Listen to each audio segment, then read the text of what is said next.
এখন গল্প নিবেদিত আজকের গল্প অভিক অর্জুন দত্তের লেখা নিখুঁত খুনের দ্বিতীয় তথা অন্তিম পর্বে আপনাকে স্বাগত। প্রথম পর্বে দেখা যায় কলকাতার বুকে দিনে দুপুরে খুন হন গৃহবধূ তানিয়া। তদন্তে নামে অফিসার উপমন্যু।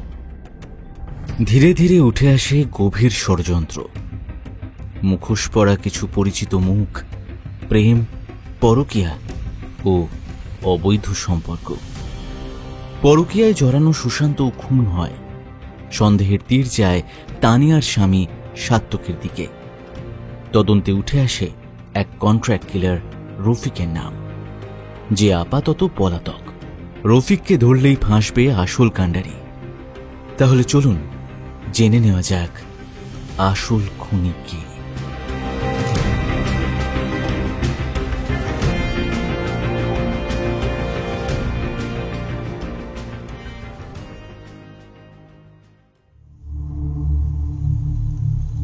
রাত 12টা।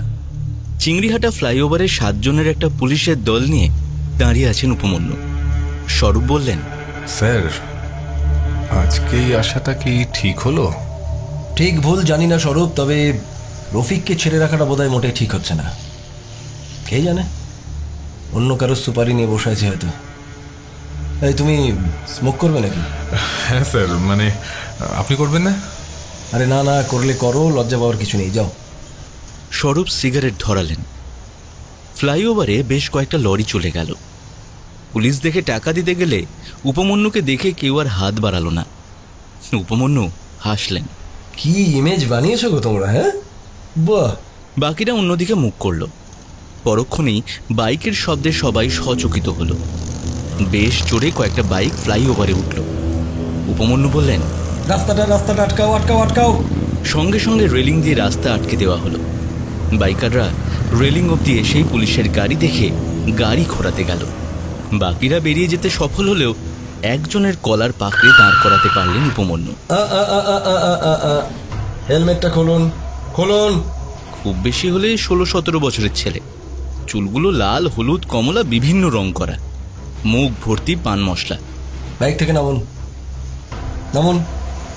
ছেলেটা নামল। কিরে, লাইসেন্সটা বার কর। ছেলেটা দৌড়তে গেল। উপমন্যু কলার পাকড়ে দাঁড় করালেন। আরে আরে আরে আরে ভাই, কোথায় যাচ্ছেন? আমি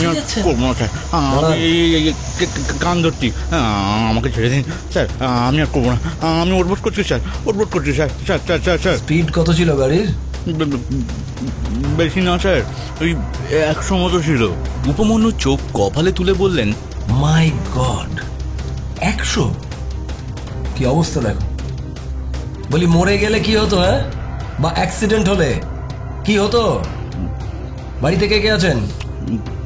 বাবা মা আছে। এক ছেলে? ছেলেটা মাথা উপর নিচ করল। বাড়ি কোথায়? পার্ক সার্কাসে। তা বাবা, এই বাইকটির দাম কত? ওই 3.5 লাখ। কত?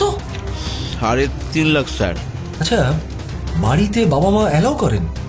ছেলেটা হ্যাঁ সূচক ঘাড় নাড়ল। উপমন্যু স্বরূপের দিকে তাকালেন। তুমি বিশ্বাস করবে না স্বরূপ, আমি আমার বাবাকে যদি কখনো বলতাম না যে বাবা আমাকে একটা ওই 3 লাখ টাকার বাইক কিনে দাও, তাহলে বাবা প্রথমে যেটা করতেন, ওই 3 মানুষ সমান একটা গর্ত খুঁড়ে না আমাকে একেবারে সোজা পুঁতে দিতেন। স্যার, 3 নয়, 3.5 লাখ। ও হ্যাঁ, তাই তো, 3.5 লাখ। হ্যাঁ, তার মানে ওই 3.5 মানুষ সমান গর্ত খুঁড়ে আমাকে নিচে পুঁতে দিতেন। হ্যাঁ, এই যে দেখুন তো, চেনেন এনাকে? কি আপনি করছেন স্যার? এদের সঙ্গে তুই তো করে ছাড়া কথা না বলে উত্তর পাবেন না আপনি। আহা, তা কেন? আরে সবার তো একটা সম্মান প্রাপ্য স্বরূপ। হ্যাঁ ও ভাই, দেখুন, চেনেন এনাকে? উপমন্যু মোবাইলে রফিকের ফটো দেখালেন। ছেলেটা সজোরে দুদিকে মাথা নেড়ে বলল, চিনি না স্যার, চিনি না। উপমন্যু হাসলেন। স্বরূপের দিকে তাকিয়ে বললেন, দেখুন, সম্মান দিয়ে কাজ না হলে তখন একটু গার্জিয়ান হতে হয় আমাকে। ছেলেটাকে বললেন, কিছু মনে করবেন না, ভাববেন যে আপনার বাবাই আপনাকে মেরেছে। বলি সজোরে একটা চর কষালেন ছেলেটার কান বরাবর। ছেলেটা ঘুরে পড়ল। স্বরূপ সহ যে কজন পুলিশ ছিলেন সবাই চমকে উঠলেন। এতক্ষণ উপমন্যু এতটাই গলা নামিয়ে কথা বলে যাচ্ছিলেন যে কেউ ভাবতেই পারেনি এত জোরে চর মারতে পারেন। ছেলেটাকে হাত বাড়িয়ে তুলে দাঁড় করিয়ে উপমন্যু বললেন, এই তো ভালো করে বলি যখন, তখন ভালো লাগে না আপনাদের। উঠুন, এবার ভালো করে দেখুন তো, চেনেন এনাকে? ছেলেটা গালে একবার হাত বুলিয়ে গড় গড় করে বলতে শুরু করলো, তিনি উল্টোডাঙার গ্যাংয়ে থাকে। ওই রবিবার ওদের সাথে আমাদের একটা রেস আছে স্যার। কোথায় আছে রেস? ওই ডানকুনি টোল প্লাজা থেকে পাল স্ট্রিট পর্যন্ত। সময় মানে কটায়? রাত 11টায়। ফোন নাম্বার দিন,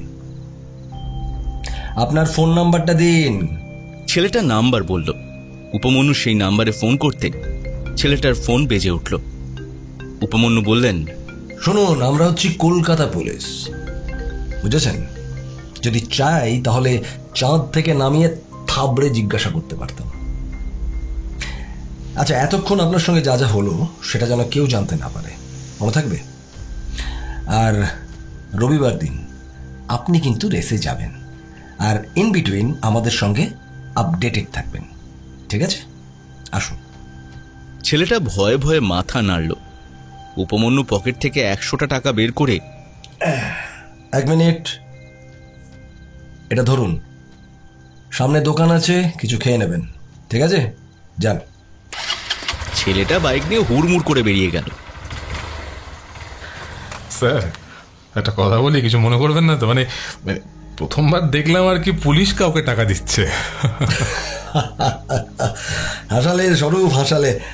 চলো চলো চলো চলো চলো।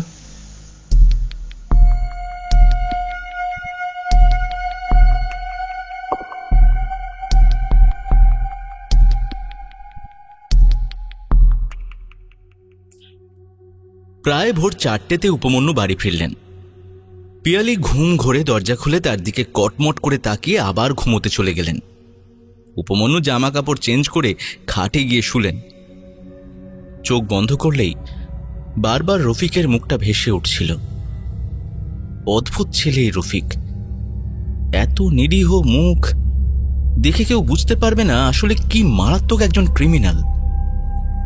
একজন মানুষ আর একজন মানুষকে কখন খুন করে? যখন সে মনুষ্যত্ব হারিয়ে ফেলে। আর কখন সে একের পর এক মানুষ খুন করেই যায়? যখন সে রক্তের স্বাদ পেয়ে যায়। যেমন মানুষের রক্তের স্বাদ পায় নরখাদক, ঠিক তেমনই একজন খুনির নেশা হয়ে যায় খুন করার। রফিককে দেখে কারো বোঝা সম্ভব নয়, শুধু তার চোখ দুটো তাকে ধরিয়ে দেয় খানিকটা। অসম্ভব শান্ত, অথচ অসম্ভব ধূর্ত সেই চোখ দুটো। একই অঙ্গে কত রূপ। অফিসের ফোন সুইচ অফ করার নিয়ম নেই। উপমন্যু ফোন অন রেখেই ঘুমোলেন। 9টা নাগাদ ঘুম ভাঙল। উঠে দেখলেন ডাইনিং রুমে তাতান খাচ্ছে। পিয়ালি তাকে দেখে বললেন, উফ, তুমি যে কি শুরু করেছো না! রিটায়ার করে নাও বাপু, বাঁচি আমরা। আরে রিটায়ার করলে তো সব হয়ে গেল ম্যাডাম। এই যে মগজটি বুঝলে, এটা খাটাতে না পারলে বেঁচে থাকা আর মরে যাওয়া দুটোর তো কোনো পার্থক্যই থাকবে না। হ্যাঁ, ওই করো তুমি। শোনো, তাতানের কলেজে ফিস দিতে হবে। হ্যাঁ, অলরেডি দিয়ে দিয়েছি ম্যাডাম। তুমি কি ভাবো কি আমার ওসব খেয়াল থাকে না? সেই যাতে মাতাল তালে ঠিক। বুঝলে, শহরে একজোড়া খুন হয়েছে, ওই সাইলেন্সার দেওয়া রিভলভার থেকে খুন আর কি। আর খুনটা হয়েছে ভাড়াটে খুনি দিয়েই। সে খুনি আবার ভারী ধূর্ত। তাকে ধরলে জানা যাবে যে তাকে কি কন্ট্রাক্টটা দিয়েছিল, কেনই বা দিয়েছিল। আর এত সব কিছুর মাঝেও আমি তাতানের কলেজের ফিজ ঠিক মনে রেখেছি। কিরে তাতান, হ্যাঁ এটা ভালো জিনিস না বল? হ্যাঁ হ্যাঁ, খারাপ জিনিস কেন হতে যাবে? এসব খুন দেখে দেখে না তুমিও কেমন একটা খুনি খুনি হয়ে যাচ্ছ। বাড়িতে এইটুকু মেয়েটার সামনে খুনের কথা বলে দিলে সকাল সকাল। উফ মা, এইটুকু আবার কি? আমি এখন 3rd ইয়ার, আর কতদিন আমাকে ছোট বানিয়ে রাখবে বলো তো? হ্যাঁ, তোমার বাবা এসব খুনি ধরে বেড়াক আর বাড়িতে এসব নিয়েই আলোচনা চলুক, অন্য কোনো বিষয় যেন আর নেই। আচ্ছা, তোমার ওই ডাক্তারের অ্যাপয়েন্টমেন্টটা করে রেখেছি বুধবার সন্ধ্যেবেলায় 7টার সময়, ঠিক আছে? আমি জানি তুমি এবারেও নিশ্চিন্তে ডুব মারবে, তারপর তোমার পাওয়ার বাড়বে, মাথা ধরবে, কিন্তু ডাক্তার দেখাতে যাওয়াটা তোমার কাছে আবার আলস্য। আরে বাবা, ও তো টিভি দেখার সময় লাগে শুধু। উপমন্যু ফোন ঘাঁটছিলেন, হঠাৎ সাত্তকীকে ফোন করলেন। পিয়ালি বললেন, ওই দেখো, শান্তিতে দুটো কথা অবধি বলা যাবে না, আবার কাকে ফোন করা শুরু করেছে। উপমন্যু তর্জনী ঠোঁটের কাছে এনে পিয়ালিকে চুপ করতে বললেন। সাত্তকী একবার রিং হতেই ফোনটা ধরল। হ্যালো, হ্যাঁ বলুন। হ্যাঁ নমস্কার, আমি আপনাকে সরি বলার জন্য ফোন করেছিলাম সাত্তকীবাবু।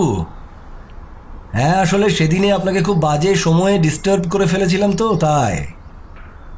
It's okay. আচ্ছা, এখন কি কিছু জানার জন্য ফোন করেছেন? হ্যাঁ, বলতে পারেন আর কি। আচ্ছা, বলতে পারবেন? হ্যাঁ পারবো, বলুন। Thank you, thank you, thank you. আচ্ছা, আমাকে একটু এটা বলবেন যে আপনার মিসেসের চোখের পাওয়ার ছিল? হ্যাঁ, না ছিল না, চশমা পড়তো না। আচ্ছা আচ্ছা আচ্ছা আচ্ছা আচ্ছা, আপনি নিয়মিত অফিস যাচ্ছেন তো নাকি? হ্যাঁ, যেতে তো হচ্ছে, অফিস যখন যেতে তো হবেই। তা তো ঠিক, তা তো ঠিক। ঠিক আছে, ঠিক আছে, ঠিক আছে সাত্তকীবাবু, সাবধানে থাকবেন আর নিজের খেয়াল রাখবেন, ঠিক আছে? রাখি। Thank you. ফোনটা কেটে উপমন্যু বললেন, এই শুনছো, কি আছে খেতে দাও, আমাকে আবার বেরোতে হবে। আমার চোখের ডাক্তারের অ্যাপয়েন্টমেন্ট ঠিক করছো, আবার লোকের বউয়ের চশমারও খোঁজ করছো। আরে ম্যাডাম, ওর বউ মার্ডার হয়েছে। তাতে কি, পরস্ত্রী তো।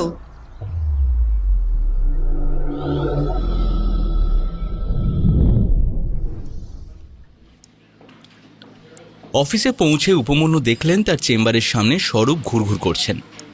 উপমন্যু বললেন, আরে কি হলো স্বরূপ, ভেতরে গিয়ে বসো। স্বরূপ মাথা চুলকালেন। না মানে স্যার, সব সিনিয়র তো জিনিসটা খুব একটা ভালো চোখে দেখেন না, ওই জন্যই আর কি। উপমন্যু চেয়ারে বসে বললেন, আরে আমার ক্ষেত্রে তোমার পুরো ছাড় আছে, বসো বসো বসো। আচ্ছা, তোমার কিছু আপডেট আছে? রফিকের কিছু খোঁজ টোজ পাওয়া গেল? না স্যার, আপাতত সে ব্যাপারে কোনো খবর নেই। তবে স্যার ভাবছিলাম একবার মেঘমালা অ্যাপার্টমেন্ট ঘুরে আসবো, সুশান্তর বউ কাল রাতে এসেছে। উপমন্যু পেপার ওয়েট নিয়ে খেলা শুরু করলেন। এখানে তো আমাদের একবার যেতেই হবে। আচ্ছা, সাত্তকীর হালচাল কি? তোমার খোঁচররা কিছু আপডেট দিচ্ছে? আপাতত একাই আছে, ওই অফিস থেকে বাড়ি আর বাড়ি থেকে অফিস। আর হ্যাঁ স্যার, আমাদের উকিলবাবু একবার ওর বাড়ি গিয়েছিলেন। সে তো যাবেই, সে তো যাবেই। তবুও তুমি একটা কাজ করো, তুমি সাত্তকীর ওপর একটু কড়া নজর রাখো, বুঝলে? লোকটার মধ্যে একটা অদ্ভুত ব্যাপার আমি লক্ষ্য করেছি। কিরকম ব্যাপার স্যার? বেশ একটা পাথুরে ব্যাপার আছে, বুঝলে? দেখো, বউকে যে বিরাট খুব একটা ভালোবাসতো সেটা তো আমার মনে হয়নি। এখন বউয়ের পরকীয়া এই ব্যাপারটা জানলে যে কোনো সময়ই এরকম কোল্ড হার্টেড মার্ডার করতেই পারে, আর সে ব্যাপারে রফিককে কাজেও লাগাতে পারে। হ্যাঁ স্যার, এটা কিন্তু আপনি একদম ঠিক বলেছেন। ওর এই পাথুরে ব্যাপারটা কিন্তু আমার নজরেও পড়েছে। তবে স্যার, কারোর হাব ভাব পাথুরে বলে তাকে তো অ্যারেস্ট করা যায় না। দেখো, অ্যাকর্ডিং টু এলাকার লোক, Satyaki Dutta is a good man, তাই তো? কারোর সাথে নেই, পাঁচে নেই, ইনফ্যাক্ট নম্র, ভদ্র, বিনয়ী, এবং এককালে শুনেছি মেধাবী ছাত্রও ছিল। কোনো দিক থেকেই তো তাকে কেউ সন্দেহই করে না। স্যার, তাহলে কি রফিককে না ধরা অবধি ব্যাপারটা আর এগোবে না? চা এলো। উপমন্যু চায়ে চুমুক দিয়ে চোখ বুজে বললেন, হ্যাঁ, রফিক ছাড়া যে অন্য কোনো পথ নেই তা নয়, তবে স্বরূপ, রফিক কিন্তু একটা বড় লিড, নো ডাউট। স্যার, আপনার অম্লানকে কেমন লাগলো? হ্যাঁ, ওপর ওপর দেখে তো মনে হলো একটু ভীতু প্রকৃতির। এখন সমস্যাটা হলো, ক্রিমিনালদের ওই রকম ওপর ওপর দেখে বোঝা সম্ভব নয়। দেখো, মানুষ কোন অবস্থাতে ক্রাইমটা করছে সেটা বোঝা সবার পক্ষে সবসময় সম্ভব হয় না। তবে হ্যাঁ, আমাদের খানিকটা মেন্টাল গেমও তো খেলতে হয়। তবে যেটা আমার মনে হচ্ছে যে আপাতত এই আমাদের সেক্টর 5-এর যে খোঁচর, তার রিপোর্ট অনুযায়ী অম্লান অফিসে যায়নি 2 দিন হলো, তাই তো? বাড়িতেই আছে। টেনশনেও পড়তে পারে। আবার যদি সত্যি এই কেসে জড়িয়ে থাকে তাহলে ও একটা এসকেপ প্ল্যানও করতে পারে। স্যার, একটা জিনিস বুঝতে পারছি না, অম্লানের মোটিভটা কি হতে পারে? হ্যাঁ, অম্লানের একটা হালকা রাগ ছিল তানিয়ার প্রতি। ওই যে তানিয়া ওকে হোটেলে ডেকে একবার মুরগি বানিয়েছিল না? হ্যাঁ, কিন্তু আমার প্রশ্নটা হচ্ছে যে অম্লান সুশান্তকে মারার জন্য সুপারি কেন দেবে? উপমন্যু গম্ভীর মুখে পেপার ওয়েটটা নিয়ে খেলা শুরু করলেন। সামনে রাইটিং প্যাড ছিল, পেন দিয়ে তাতে একটা চতুর্ভুজ এঁকে তার 4টে কোণে লিখলেন সাত্যকী, অম্লান, সুশান্ত আর তানিয়া।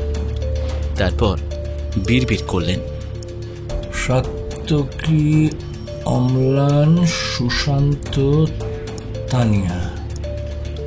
যদি সাত্যকী কাজটা করে তাহলে সাত্যকী এই সুশান্ত আর তানিয়াতে গিয়ে থেমে যাবে। আচ্ছা, অম্লান যদি কাজটা করে তাহলে সুশান্তকে মারবে কেন? আর সাত্যকী না, অম্লানের মোটিভটা এখানে ফ্যাকাশে লাগছে। ইয়েস স্যার, কিছু বলছেন আপনি? শোনো, তুমি রফিকের সম্ভাব্য লুকোনোর জায়গাগুলোকে শর্ট করো, ঠিক আছে? মিটিয়া বুরুজ, খিদিরপুরের খোঁচর সেলগুলোকে অ্যাক্টিভ করো। আর হ্যাঁ, রফিকের ছবি তুমি সব জায়গায় পাঠিয়ে দাও। ওকে? এই কেসটা একবার মনে হচ্ছে একেবারে জলের মতো সহজ, আবার পরক্ষণে মনে হচ্ছে ভীষণ কঠিন। এরকম কেন হবে? এরকম তো হওয়ার কথা ছিল না। বাই দ্য ওয়ে, শোনো, আমাদের হাতে সময় কিন্তু খুব কম। 7 থেকে 8 দিনের মধ্যে আমাদের we need to get a clear picture. Okay, go. স্বরূপের ফোন বাজছিল। Sir, 1 minute sir. হ্যাঁ, হ্যালো। আরে বোকা, স্যার একটু 1 মিনিট বাইরে থেকে আসছি স্যার। ওপাশ থেকে কেউ কিছু বলল। স্বরূপ গালাগাল দিয়ে ফেললেন। তারপর সামনে উপমন্যু বসে আছেন খেয়াল করায় জিভ বের করে চেম্বারের বাইরে চলে গেলেন। মিনিট 2 পরে এসে বললেন, স্যার, একটা খবর আছে। সুশান্তর বউকে সকাল থেকে খুঁজে পাওয়া যাচ্ছে না। সুশান্তর মাসি জাস্ট একটু আগেই লোকাল থানায় ইনফর্ম করেছে।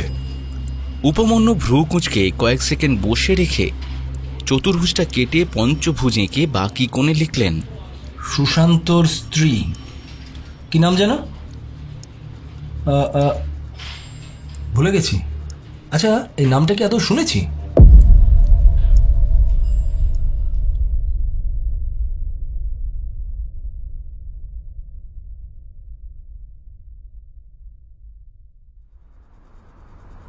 দুপুর 1টা। সুশান্ত রক্ষিতের মাসি চুপ করে বসেছিলেন। উপমন্যু বললেন, আচ্ছা, মিসেস রক্ষিতকে কটা থেকে ঠিক পাওয়া যাচ্ছে না ম্যাডাম? সকাল থেকেই। আমি তো ঘুম থেকে উঠেই দেখিয়ে নেই। আচ্ছা, ওনার ছেলে মেয়ে? কনসিভ করেছিল। এই তো মিসক্যারেজ হলো কিছুদিন আগে। আচ্ছা, ডিপ্রেসডই থাকতো সবসময়। আচ্ছা, ছবি দেখাতে পারবেন? ভদ্রমহিলা উঠে একটা অ্যালবাম নিয়ে এসে সুশান্তর পাশে এক মহিলার দিকে তর্জনী ছুঁয়ে বললেন, এই তো, এই যে সোমা, আমার ছেলের বিয়েতে এসেছিল ওরা। আপনার ছেলে সুইডেনে থাকে, 2-3 বছরে একবার করে আসে। এই সমস্ত ঘটনায় আমায় নিয়ে খুব চিন্তায় পড়ে গেছে। আসবে বলছিল, আমি আটকালাম। উপমন্যু পকেট থেকে একটা কার্ড বের করে বললেন, আপনার ছেলে সুইডেনে থাকে না? আচ্ছা, 1 মিনিট। হ্যাঁ, এই যে এই কার্ডটা ধরুন। এই যে সংগঠনের নামটি লেখা আছে, এরা এলাকার বৃদ্ধ বৃদ্ধাদের নিয়ে কাজ করে, আমাদেরই হেল্পলাইন আর কি। তো আপনার কোনো রকম দরকার যদি পড়ে আপনি আমাদের সঙ্গে যোগাযোগ করতে পারেন। আপাতত সোমাকে খুঁজে দিন প্লিজ। মেয়েটা ভীষণ ডিপ্রেশনে ভোগে। আমার তো ভয় হচ্ছে আবার কোনো দুর্ঘটনা না ঘটিয়ে ফেলে।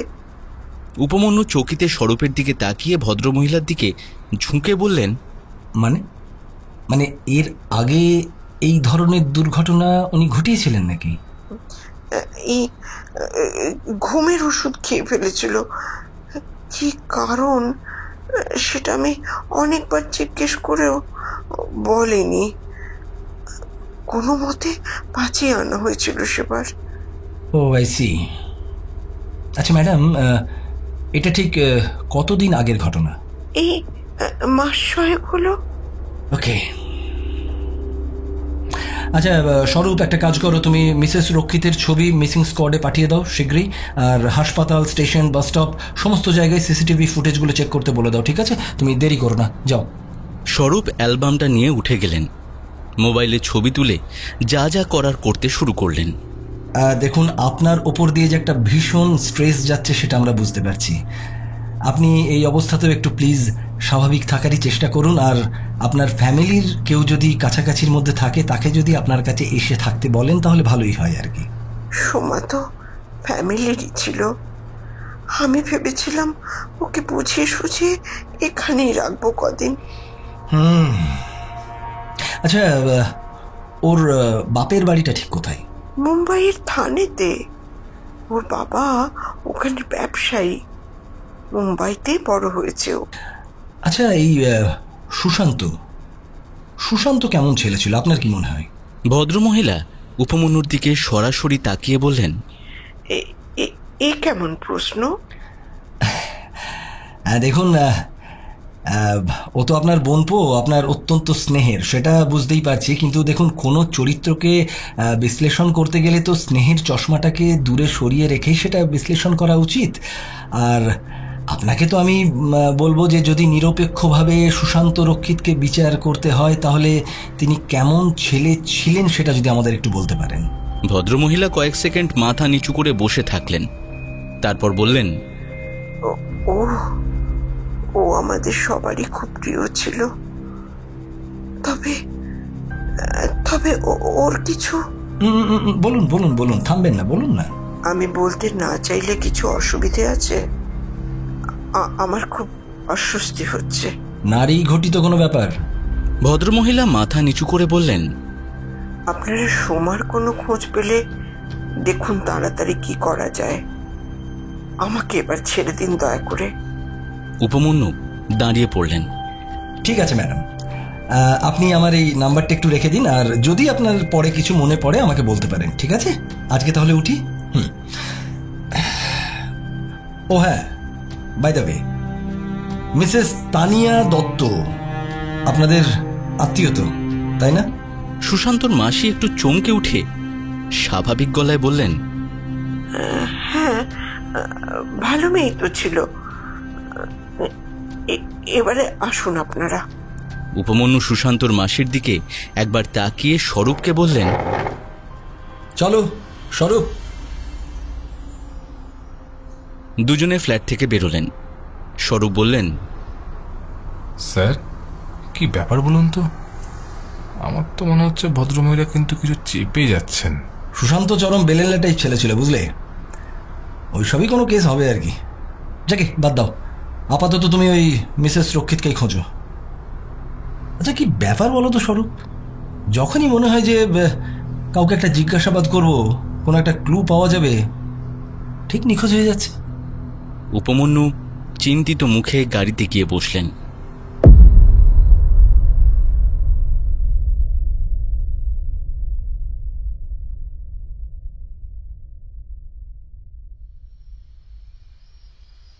সন্ধে 7টা। ডানকুনির একটা পরিত্যক্ত কারখানার ভিতরে একটা পরিচ্ছন্ন ঘর। ঘরটার ভিতরে একটা ঝকঝকে নতুন বাইক। এইসব বাইকের দাম অনেক বেশি। যে চালায় বোঝাই যাচ্ছে সে বাইকের ব্যাপারে ভীষণ শৌখিন। ঘরটার ভিতরে একটা সিঙ্গেল খাটিয়ায় শুয়ে দামি সিগারেট টানছে রফিক। তার মোবাইলটা বেজে যাচ্ছে, অথচ সে ধরছে না, ধরার কোনো ইচ্ছেও প্রকাশ করছে না। খাটিয়ার একপাশে একটা রিভলভার পরম অবহেলায় পড়ে রয়েছে। রফিক FM শুনছে। প্রায় 1 ঘন্টা সে একইভাবে FM শুনে 8টা বাজালো। আরও মিনিট 10 এপাশ ওপাশ করে উঠে জামা চড়ালো, তারপর প্যান্ট পরল, চুল ঠিক করে বেরোলো, রাস্তায় নামলো মিনিট 5 পরে। খানিকটা হেঁটে একটা দোকান থেকে 4টে রুটি আর খানিকটা তরকারি নিয়ে ফেরার পথ ধরল।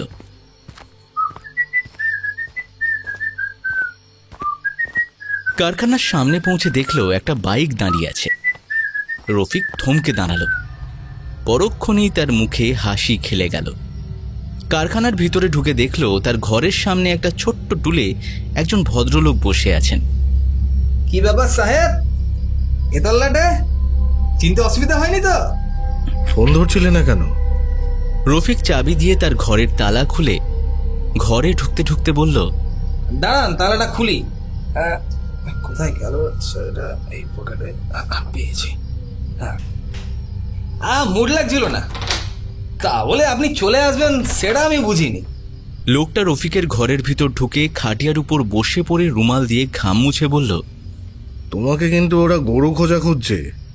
রফিক হেসে সিগারেট ধরিয়ে বলল, কত ভালো লাগে স্যার, এমনিতে তো কেউ এভাবে খোঁজে না। হ্যাঁ, পুলিশ অনেক ভালো স্যার।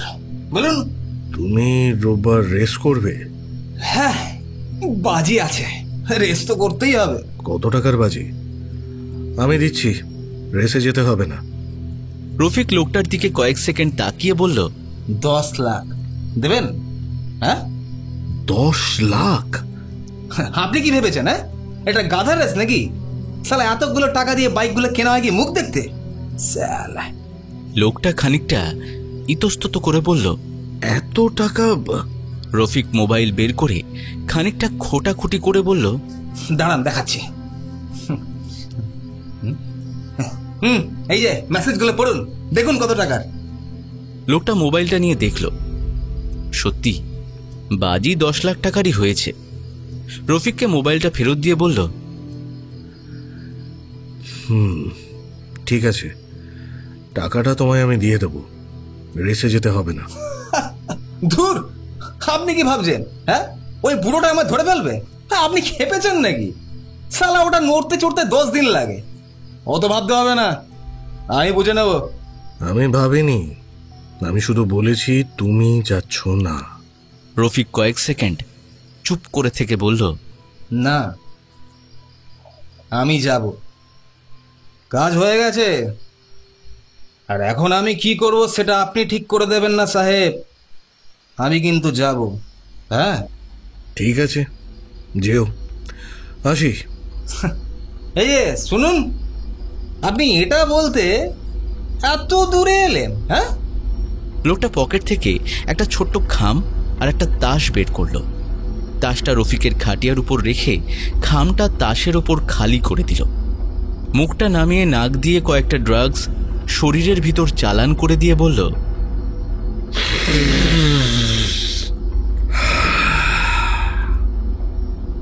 হ্যাঁ, ভাবলাম তোমার সঙ্গে দেখাও হবে, ফোনটা ধরলে হয়তো নাও আসতে পারতাম। স্যার, স্যার, এই যে জিনিসটা নিলেন, হ্যাঁ, এটার দাম কত? হ্যাঁ, কত দাম? জানি না, সিরিঞ্জ আছে, নেবে? রফিকের চোখটা জ্বলে উঠল। নেব স্যার, নেব। কলকাতায় এমাল কোথায় পাওয়া যায় না স্যার, কোথাও পাওয়া যায় না।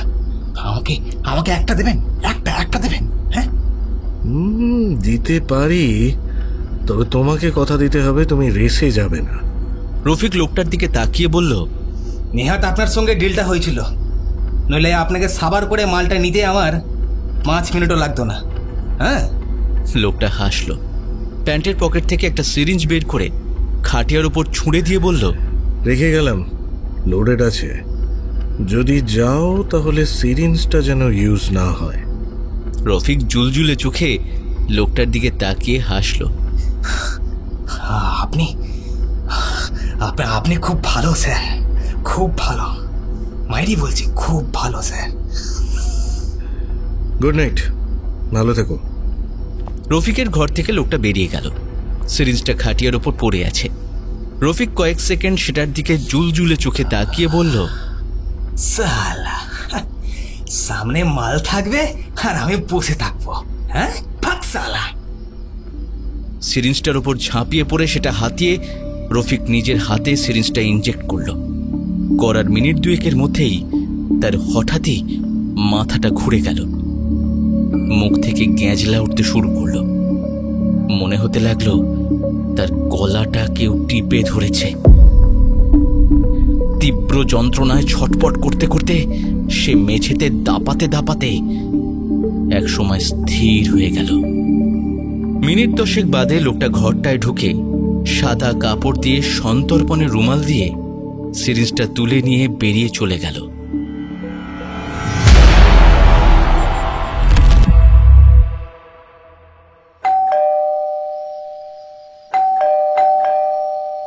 রাত 10টা। পিয়ালি দরজা খুলে বললেন, বাবা, আজ তো দেখছি সূর্য পশ্চিম দিকে উঠেছে। হ্যাঁ, উপমন্যু ঘরে ঢুকে বললেন, হ্যাঁ সেই আর কি। এই মেয়ে কোথায়? পড়ছে। তোমার কি আজকে চাপ কম ছিল নাকি? উপমন্যু সোফায় বসে হাঁপ ছেড়ে বললেন, আরে কেস চললে কি আর চাপ কম থাকে গো? কেসটা বড্ড জটিল, বুঝলে? এখনো স্ট্রং কিছু পেলাম না। এদিকে একজন আবার মিসিং। কি যে হবে কিছুই বুঝতে পারছি না। এটা একটু ধরো তো। পিয়ালি এক গ্লাস জল এগিয়ে দিয়ে বললেন, এক রাত ভালো করে ঘুমো, সব ঠিক হয়ে যাবে। কি হলো, হাসছো কেন? আরে ম্যাডাম, ওই ঘুমটাই তো হচ্ছে না, সেটাই তো সমস্যা। ফোন অফ করে ঘুমোবে। ঘুমোতে ঘুমোতে ফোন চলে এলে আর কি করবে? আরে না না না, সেটা সম্ভব নয়। এক কাজ করো, তুমি কিছু খেতে দাও, আমি একটু খেয়ে ঘুমানোর চেষ্টা করি। কাল থেকে আবার লড়াই। ফোন বাজতে শুরু করলো উপমন্যুর। পিয়ালি মাথা নাড়তে নাড়তে উঠে রান্নাঘরে গেলেন। এই ফোনই না শেষ করবে, জ্বালিয়ে খেলো। উপমন্যু দেখলেন স্বরূপ ফোন করছেন। ধরলেন। স্যার, একটা খারাপ খবর আছে। উপমন্যু মাথায় হাত দিয়ে বললেন, বলো বলো, আবার কি হলো? স্যার, ডানকুনি থেকে এইমাত্র খবর পেলাম আমাদের সাসপেক্ট রফিক সম্ভবত খুন হয়েছে। উপমন্যু শব্দ করে হেসে ফেললেন। হ্যালো স্যার, স্যার কি হলো স্যার? আরে না না, আমি অধিক শোকে পাথর হয়ে গেছি স্বরূপ। একটাই রাস্তা পেয়েছিলাম, সেটাও তো কানাগলি বেরোলো। যাকে যাকে শোনো, আমি আর ওই রাত বিরেতে এখন ডানকুনি ছুটতে পারছি না। আমার একটু ঘুম দরকার, বুঝলে? তুমি যাবে তো নাকি? হ্যাঁ স্যার, আমি একবার যাই। আসলে স্যার, ফরেন্সিক যাওয়ার আগে আমি একবার দেখে আসতে চাই ছোড়া মরলো কিসে। ও কিসে মরলো জেনে আর লাভ নেই স্বরূপ, ও যাতে খুশি মরুক। শোনো, রফিক নেই, সেটাই আসল কথা। যাকে তুমি এক কাজ করো, তুমি ফরেন্সিককে ভালো করে দেখে নিতে বলে দিও। আর আমার আর ভালো লাগছে না, আমি রাখছি এখন, ঠিক আছে? ফোন রাখলেন উপমন্যু। পিয়ালি টেবিলে খাবার দিয়েছেন। উপমন্যু হাত ধুয়ে টেবিলে বসে বললেন, বুঝলে, মাঝে মাঝে ক্লান্তি আসে,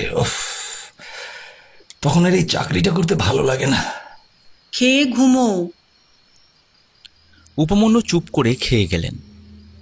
হাত মুখ ধুয়ে খাটে শুয়ে পড়লেন। ঘুম আসলো না প্রথমে। আধ ঘন্টা এপাশ ওপাশ করার পর ঘুম এলো। মাঝরাতে ঘুম ভাঙল। উঠেই স্বরূপকে ফোন করলেন। একটা রিং হতেই স্বরূপ ধরলেন। হ্যাঁ স্যার, বলুন। এই বলছি, তুমি ডানকুনিতেই আছো তো? হ্যাঁ স্যার, এখানেই আছি।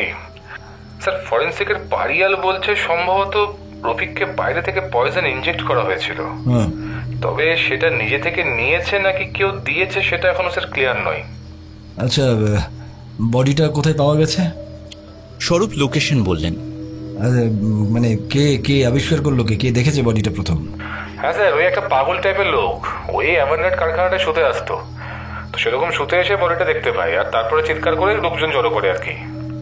উপমন্যু কয়েক সেকেন্ড চুপ করে থেকে বললেন, পয়জন? কোথায় যে শুরু হয়েছিল ব্যাপারটা আর কোথায় গিয়ে যে শেষ হবে কে জানে। যাকে টেক কেয়ার, আর বাড়ি ফিরে পারলে একটু ঘুমিয়ে নিও, ঠিক আছে? আর কাল দরকার হলে তুমি সেক্ষেত্রে একটু দেরি করে এসো, আমি বাকিটা সামলে নেবো। Okay, good night. Thank you sir. Upamanyu phone রেখে চুপ করে বসলেন। ড্রয়ার থেকে নোটপ্যাড বের করে লিখলেন, পয়জন, পয়জন, পয়জন, পয়জন। ওকে। আবার ফোন করলেন স্বরূপকে। হ্যাঁ স্যার বলুন। শোনো, পারিয়ালকে বলে রেখে দাও যে কি পয়জন, কতটা ইনজেক্ট করা হয়েছিল, আমার সমস্ত ডিটেল কিন্তু কালকে চাই। ঠিক আছে স্যার, আমি পারিয়ালকে বলে রাখবো। তবে স্যার, পারিয়াল যেটা বললো ওর এক্সপিরিয়েন্স থেকে মানে হালকা কোকেনের স্মেল পেয়েছে আর কি। তবে যতক্ষণ না কনফার্ম রিপোর্ট আসছে কিছু বলা যাচ্ছে না স্যার। কোকেন? তার মানে স্বরূপ, ড্রাগ অ্যাঙ্গেলটাও অ্যাড হলো এই কেসটাতে? হ্যাঁ স্যার, তাও আমি আপনাকে কনফার্ম হয়ে জানাবো একবার। কোকেন, ঠিক আছে, ঠিক আছে, তুমি জানিও। ওকে।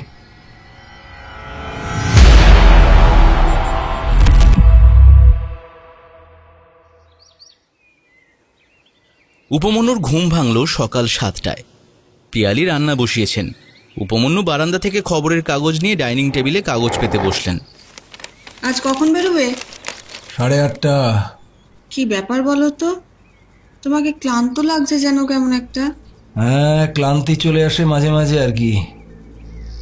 কোনো কোনো কেস এত জটিল হয়ে যায় যে কোন দিকে যে সেটা যাচ্ছে সেটা বোঝাই যায় না। মোদ্দা কথা হলো, কোনো আলোই চোখের সামনে দেখতে পায় না। ঠিক আছে, যখন এরকম হবে অন্য কিছু ভাববে, বুঝেছো? তুমি তো আবার ঠাকুর দেবতাও মানো না, নইলে বলতাম কারো একটা শিষ্য হতে। আরে শোনো, ওইসব আমার দ্বারা হবে না, বুঝলে? কাউকে জোর করে কি আর কোনো কিছু বিশ্বাস করানো যায় ম্যাডাম? ইচ্ছে এলে ভেতর থেকে সেটা আসবে আর কি। পিয়ালি চা দিলেন। উপমন্যু চায়ে চুমুক দিয়ে বললেন, হ্যাঁ গো, ওই তাতান কখন উঠবে? সারা রাত কি এবার ওই মোবাইল টোবাইল দেখে নাকি? তা তো দেখে। আমার আজকাল খুব সন্দেহ হয় জানো, বয়ফ্রেন্ড বাগিয়েছে নাকি কে জানে আবার। সে করলে করবে, আরে শুধু বিয়েটা আমাদের জানিয়ে করলেই হলো, ব্যাস। মানেটা কি? বিয়েটা আমাদের জানিয়ে করুক মানে? 21 বছরেই মেয়ের বিয়ে দেবে নাকি? আর পড়াশোনা করবে না? সান্নালদার মেয়ে অনিন্দিতা জিআরই দিয়ে বাইরে চলে গেল। আমার মেয়ে কি ফেলা নাকি? এই দাঁড়াও দাঁড়াও দাঁড়াও দাঁড়াও, মেয়ে বাইরে চলে যাবে মানেটা কি? হ্যাঁ, বাইরে চলে যাবে মানেটা কি? ওরে বাবা, তো ভাবলেই ভয় লাগছে।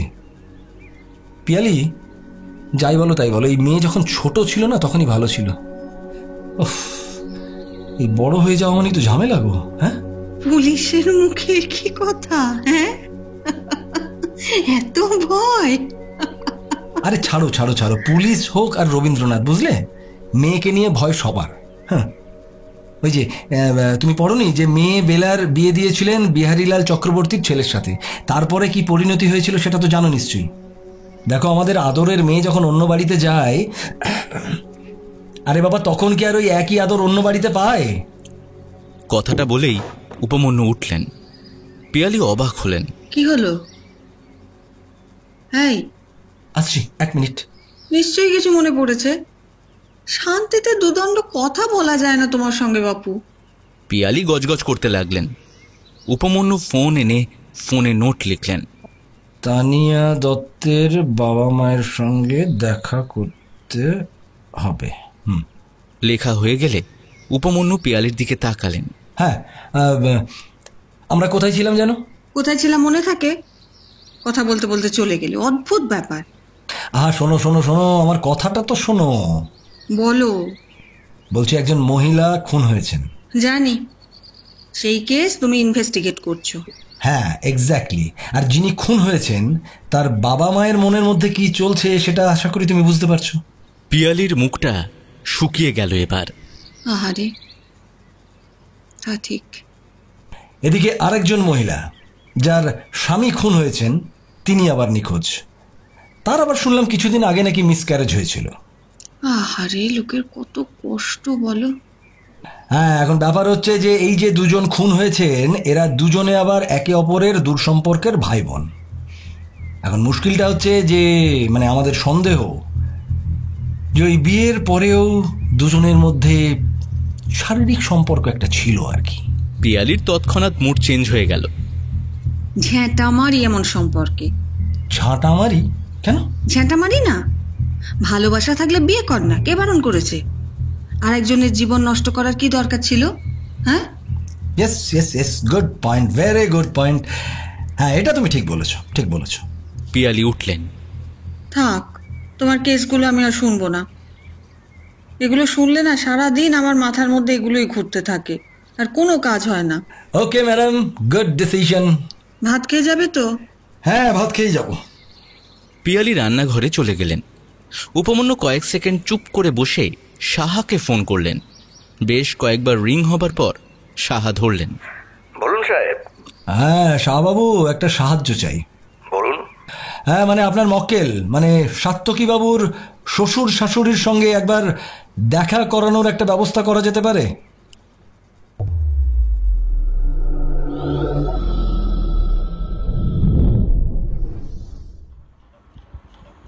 তানিয়ার বাবা অনন্তবাবু ক্লান্ত দৃষ্টিতে উপমন্যুর দিকে তাকালেন। হ্যাঁ বলুন, কি জানতে চান? উপমন্যু চারদিকে তাকালো। সাজানো গোছানো বাড়ি, ড্রয়িং রুমটাও বেশ গোছানো। মেয়ে চলে যাবার পরেও অনন্তবাবুর গৃহিণীর ঘর সাজানোয় কোনো ত্রুটি হয়নি তার মানে। হ্যাঁ নমস্কার, দেখুন আপনার মেয়ের কেসের ইনভেস্টিগেটিং অফিসার হচ্ছে আমি। ও তা ইনভেস্টিগেশন কত দূর? খুনির কোনো হদিশ পাওয়া গেল? অনন্তবাবু আগ্রহী গলায় জিজ্ঞেস করলেন।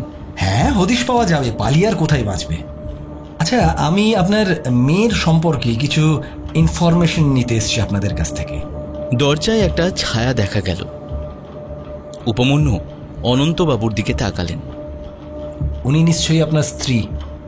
অনন্তবাবু দরজার দিকে তাকিয়ে গলা তুললেন। এসো। অনন্তবাবু স্ত্রী একটু দূরে একটা চেয়ার নিয়ে বসলেন। উপমন্যু অনন্তবাবুকে বললেন, আচ্ছা আপনি কোথায় চাকরি করতেন? রাইটার্সে ক্লার্ক ছিলাম, পরে নবান্নে গেলাম। গত বছর রিটায়ার করেছি। ও হ্যাঁ, আমারও সময় ঘনিয়ে এলো আর কি।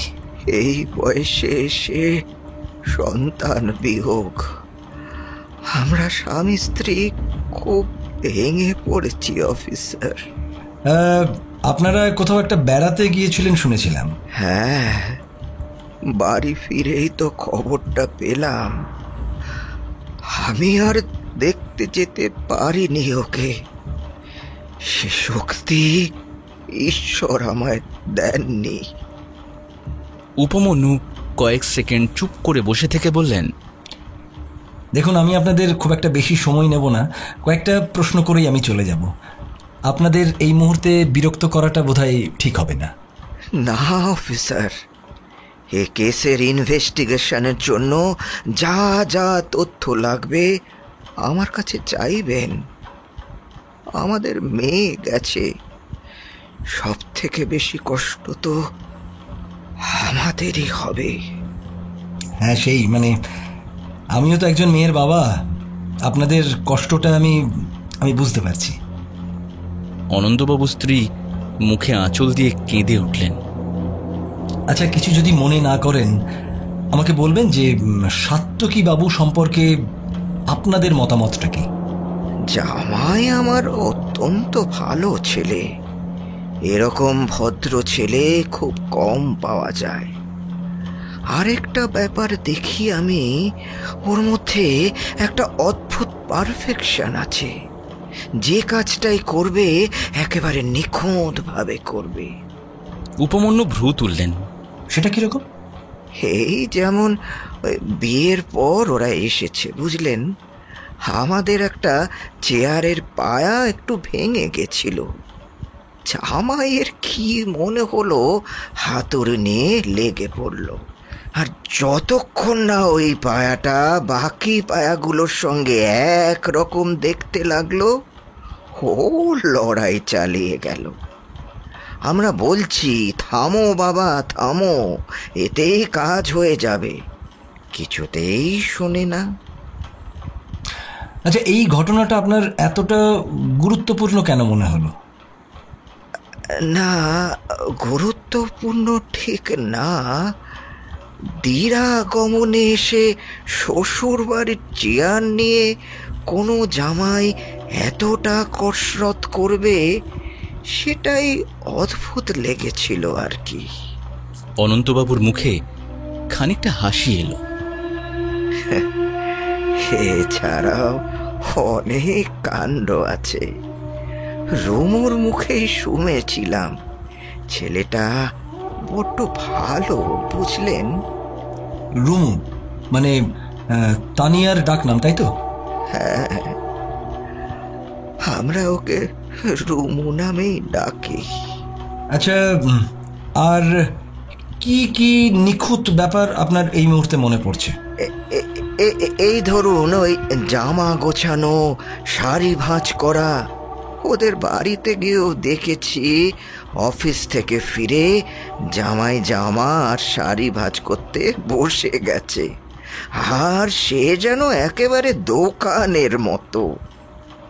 আমার মেয়ে বরং ওসব ভালো পারত না, জামাই আবার এসব কাজে সিদ্ধহস্ত। এরকম জামাই সবার ভাগ্যে জোটে না। এখনো রোজ একবার করে ফোন করে খবরাখবর নেয়। দীর্ঘশ্বাস ফেললেন অনন্ত। আচ্ছা, জামাই যদি আবার বিয়ে করে তাহলে আপনাদের রাগ হবে? অনন্ত শূন্য চোখে উপমন্যুর দিকে তাকিয়ে বললেন, আমাদের আর কি করার থাকবে বলুন? তবে বিয়ে করলেই ভালো। একা একা কি করবে আর সারাটা জীবন? তার মানে আপনারা এটা বলতে চাইছেন যে সাত্তকীবাবু সম্পর্কে আপনাদের কোনো অভিযোগ নেই, তাই তো? না না না, জামাইয়ের মতো ভালো ছেলে হয়ই না। বেশ, আর কাউকে সন্দেহ করেন? না। উপমন্যু কয়েক সেকেন্ড চুপ করে বসে থেকে বললেন, বেশ, আমি তাহলে আসি। ধন্যবাদ। আসুন।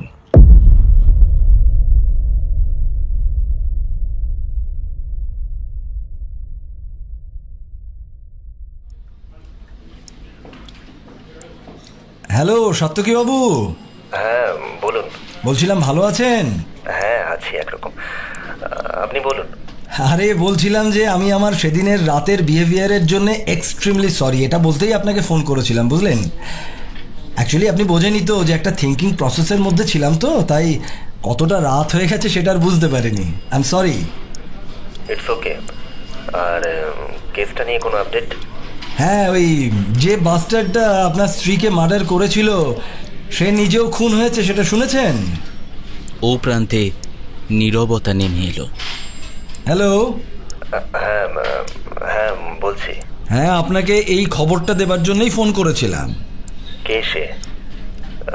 কি নাম? কোথায় থাকে?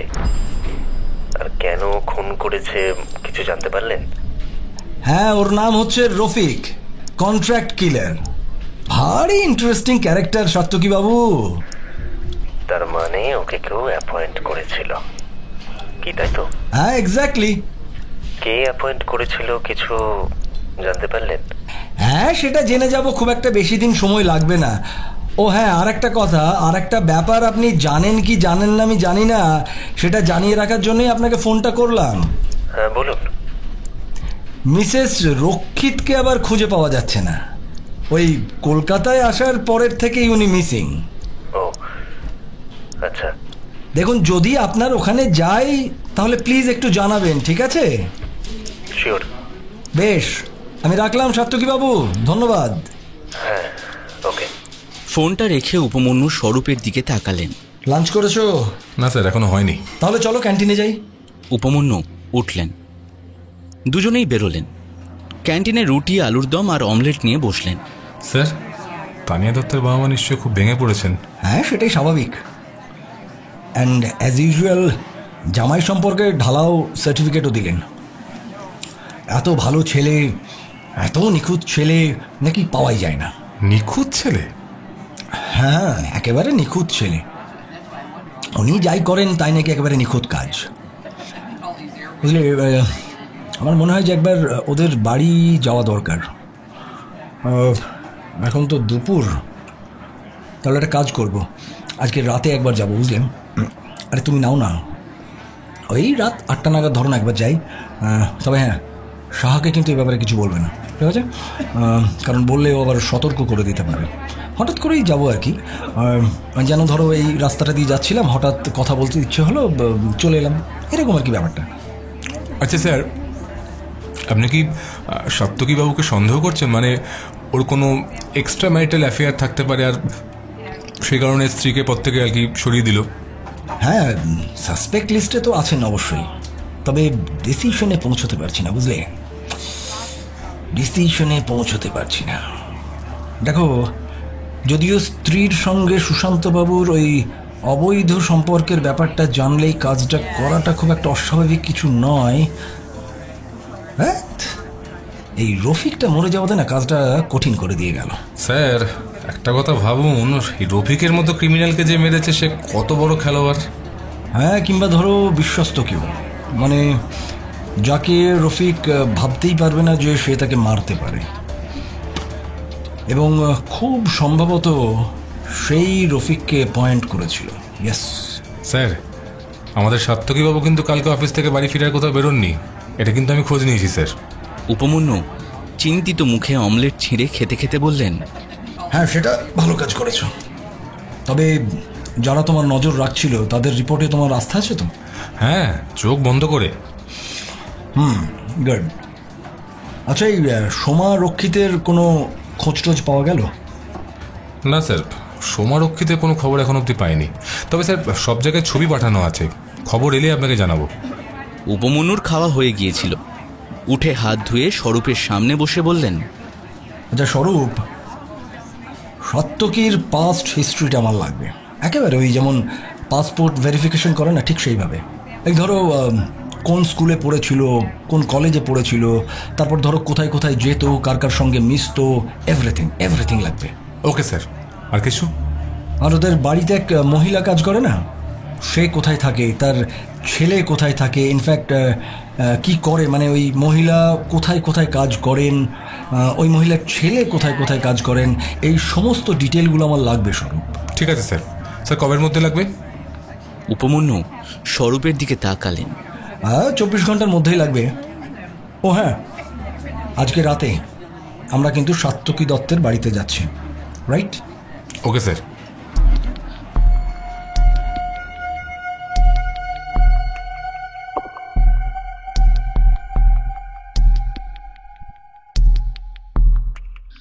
রাত 8টা, কেষ্টপুর।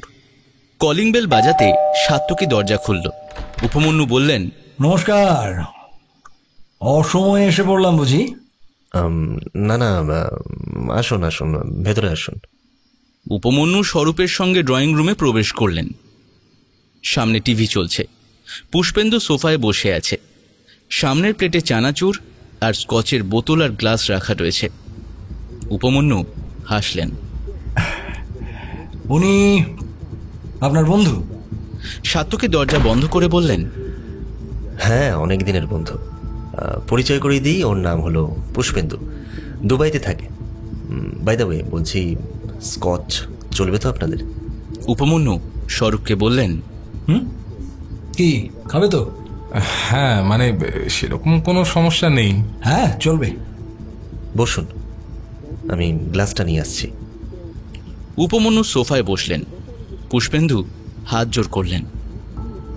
নমস্কার। হ্যাঁ, নমস্কার নমস্কার নমস্কার। হ্যাঁ, বুঝতেই পারছি আপনাদেরকে একটু বিরক্ত করে ফেললাম। না না, আপনারা বৌদির খুনের ইনভেস্টিগেশন করছেন, আসবেন সেটাই স্বাভাবিক। ইনফ্যাক্ট আমরা সেটা নিয়ে আলোচনা করছিলাম। কোনটা নিয়ে আলোচনা করছিলেন? এই যে ইনভেস্টিগেশনটা কতদূর এগুলো একটা শকের মধ্যে দিয়ে যাচ্ছে সাত্তকী, বুঝতেই পারছেন অফিসার। সাত্তকী দুটো গ্লাস নিয়ে এলো। উপমন্যু গ্লাস নিয়ে নিজেই স্কচ ঢেলে বললেন, হ্যাঁ, শক অ্যান্ড শোক দুটোই খুব স্বাভাবিক, বুঝলেন? তবে ধর্মের কল বাতাসে নড়বেই, এটা আমার দৃঢ় বিশ্বাস।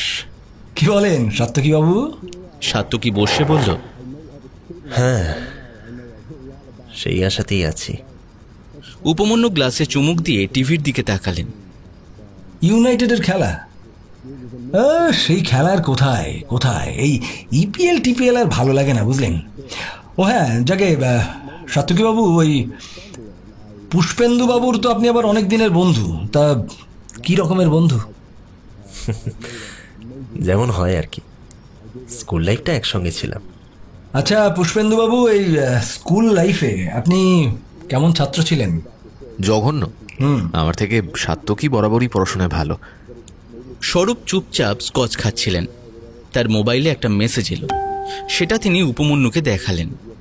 উপমন্যু সেটা দেখে বললেন, বেশ, তা আপনার সঙ্গে তানিয়া দেবীর দেখা হয়েছিল নাকি? হ্যাঁ, দেখা হয়েছিল।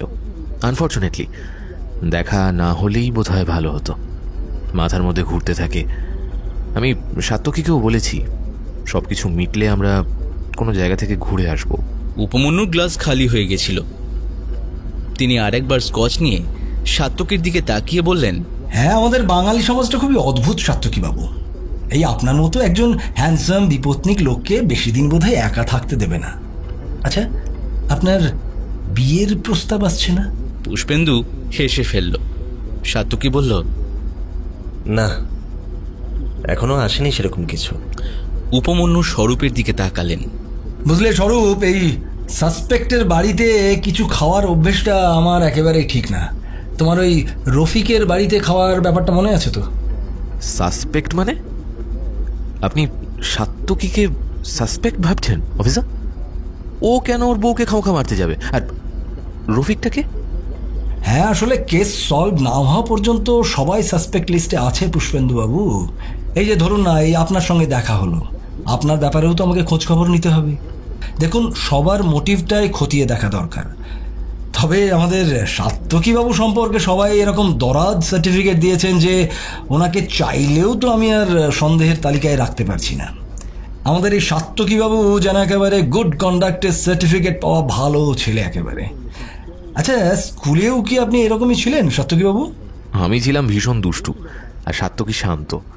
আর আমাদের জুটিটা ছিল যেন শচীন সৌরভ, সর্বত্র আমাদের দেখতে পাওয়া যাবে। উপমন্যু লক্ষ্য করলেন সাত্তকী অন্যমনস্ক হয়ে গ্লাসের দিকে তাকিয়ে আছে।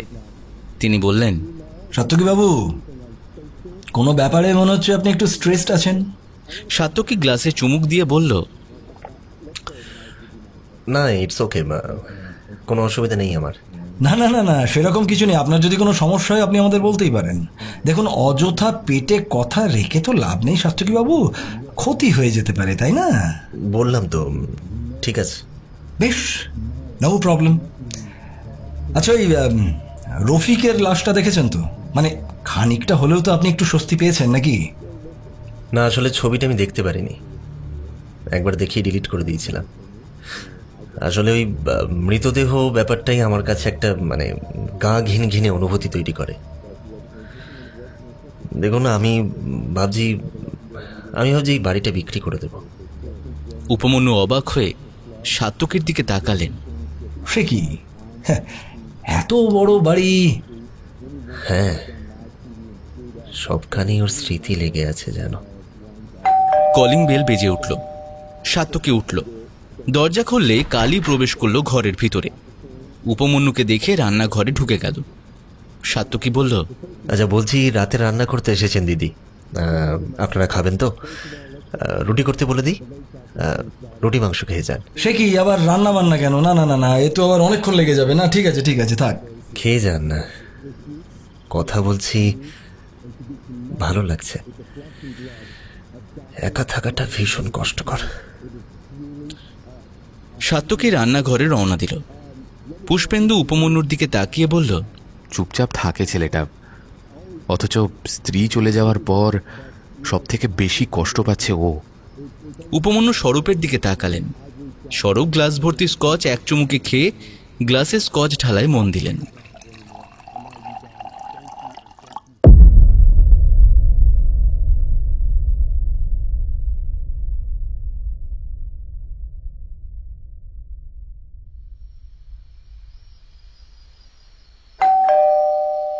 রাত 11:30টাতে বাড়ি পৌঁছলেন উপমন্যু। পিয়ালি দরজা খুলেই নাক সিটকে বললেন, হাই, তুমি মদ খেয়েছো? হ্যাঁ, তবে কার সঙ্গে খেয়েছি সেটা কি জানো? ওয়ান অফ আওয়ার সাসপেক্টের সঙ্গে। মেয়ে বড় হয়েছে, বুদ্ধি শুদ্ধি কি দিন দিন সব চলে যাচ্ছে নাকি? উপমন্যু জুতো খুলে বাথরুমে ঢুকলেন। হাত পা মুখ ধুয়ে বেরিয়ে এসে বললেন, আরে ধুস, আরে মদ নিয়ে যত এই দেশের ঝামেলা, কই বাইরের দেশে তো এটাকে চায়ের মতোই দেখে গো। হ্যাঁ, আরে আমি তো আর মাতলামি করছি না লোকের সাথে গিয়ে। মদের গন্ধই আমার আজকাল সহ্য হয় না। মাতলামিটা বড় কথা নয়, সে মাতলামি করার লোক তুমি নও, আমি জানি। উপমন্যু সোফায় বসে চিন্তিত মুখে বললেন, আরে পিউ, সমস্যা বড় জটিল, বুঝলে, সমস্যা বড় জটিল। লোকটা এতটাও খারাপ না, অত্যন্ত সভ্য ভদ্র একটা মানুষ। এই লোক বউকে কেন মারবে বলো তো? যেহেতু তোমায় মদ খাইয়েছে সেহেতু লোকটা ভালো হয়ে গেল। ঘুষ খেতে শুরু করেছো কবে থেকে তুমি? হ্যাঁ, ভালো বলেছো, ভালো বলেছো। তবে ব্যাপারটা ঠিক ঘুষের নয়, বুঝলে। দেখো, কারুর সঙ্গে বন্ধুত্ব করতে চাইলে নেশার আসরের থেকে ভালো আর কিছু হয় না পিউ। তা সেটা চাই হোক আর মদ। আর বন্ধুত্ব করার পর পেট থেকে কথা বের করাটা অনেকটা সহজ হয়ে যায়। আচ্ছা পিউ, খুন খুন কি সবার পক্ষে করা সম্ভব? আরে সম্ভব নয় বলেই তো মানুষ খুনি ভাড়া করে। তুমি তো আগের দিন বলছিলে এই খুনটা কন্ট্রাক্ট কিলার করেছে। উপমন্যু তীক্ষ্ণ চোখে পিয়ালির দিকে তাকিয়ে বললেন, হ্যাঁ, good good good point, good point. আচ্ছা শোনো, যাকে আমি একটু ঘুমিয়ে পড়ি, বুঝলি। এমনিতেই আমার আবার কালকে ওই হ্যাংওভারটা থাকবে। এইসব আবার আমার জন্য না, বুঝলে। হ্যাংওভার? তাও ভালো করে বমি? পিয়ালির কথা শেষ করতে পারলেন না উপমন্যু। বাথরুমে দৌড়লেন, কমোডে বমি করলেন, বেসিন থেকে জল নিয়ে ঘাড়ে মুখে জল দিলেন। ভাগ্যিস তাতানাজ তাড়াতাড়ি শুয়ে পড়েছে, নইলে কি হতো? যে জিনিস নিতে পারো না গেল কেন? উপমন্যু লজ্জিত মুখে নিজের ঘরে পালালেন। স্বরূপকে ফোন করলেন। হ্যাঁ স্যার, বলুন স্যার। এই বলছি, বমি হয়নি তো? না স্যার, বমি হয়নি। গুড। হ্যাঁ, এই বমি টমি করা আবার ঠিক না, বুঝলে। যাকে শোনো, ওই পুষ্পেন্দুর ডিটেলস আমার চাই। দেখো, ও তো সিনের মধ্যে ছিল না, কোথার থেকে একটা হুট করে ঢুকে পড়লো। হ্যাঁ স্যার, সেটা আলাদা করে বলতে হবে না আপনাকে। আমি ইতিমধ্যে ডিপার্টমেন্টে খবর দিয়ে দিয়েছি। কিছুটা হলো তো আপনাকে চিনেছি নাকি? আচ্ছা, তোমার কি মনে হয় এদের দেখে স্বরূপ? সাত্তকী লোকটা ভালো, কিন্তু দেখে মনে হয় কেমন যেন পেটে অনেক কথা জমিয়ে রাখতে পারে। কেন কেন কেন তোমার এরকম ঠিক মনে হলো? কেন কেন মনে হলো সেটা ঠিক বলতে পারবো না স্যার, তবে ওই বলতে পারেন পুলিশের কাজের অভিজ্ঞতা। আপনি তো বলেন আমাদের একটা সিক্স সেন্স কাজ করে, ধরে নিন ওটাই। ওকে, গুড নাইট স্বরূপ, tata. Good night sir. Phone রেখে উপমন্যু শুলেন। ফ্যানের দিকে কয়েক সেকেন্ড চুপ করে তাকিয়ে থাকলেন। আবার ফোনটা নিয়ে সাত্তকীকে ফোন করতে গিয়ে ঘড়ির দিকে চোখ পড়ল। ফোনটা রেখে দিলেন। তারপর উঠে বসলেন। তারপর আবার শুয়ে পড়লেন। চোখ বন্ধ হয়ে এলো। ঘুম ভাঙল ভোর 5টায়। গাড়ি ডেকে নিলেন। 5:30টায় ঘুম চোখে অফিসের গাড়ি এলো। পিয়ালি তখনও ঘুমাচ্ছিল। উপমন্যু আর ডাকলেন না, বেরিয়ে এলেন। উপমন্যু গাড়িতে বসে বললেন, কালকে যে বাড়িতে গিয়েছিলাম সেখানেই চলো।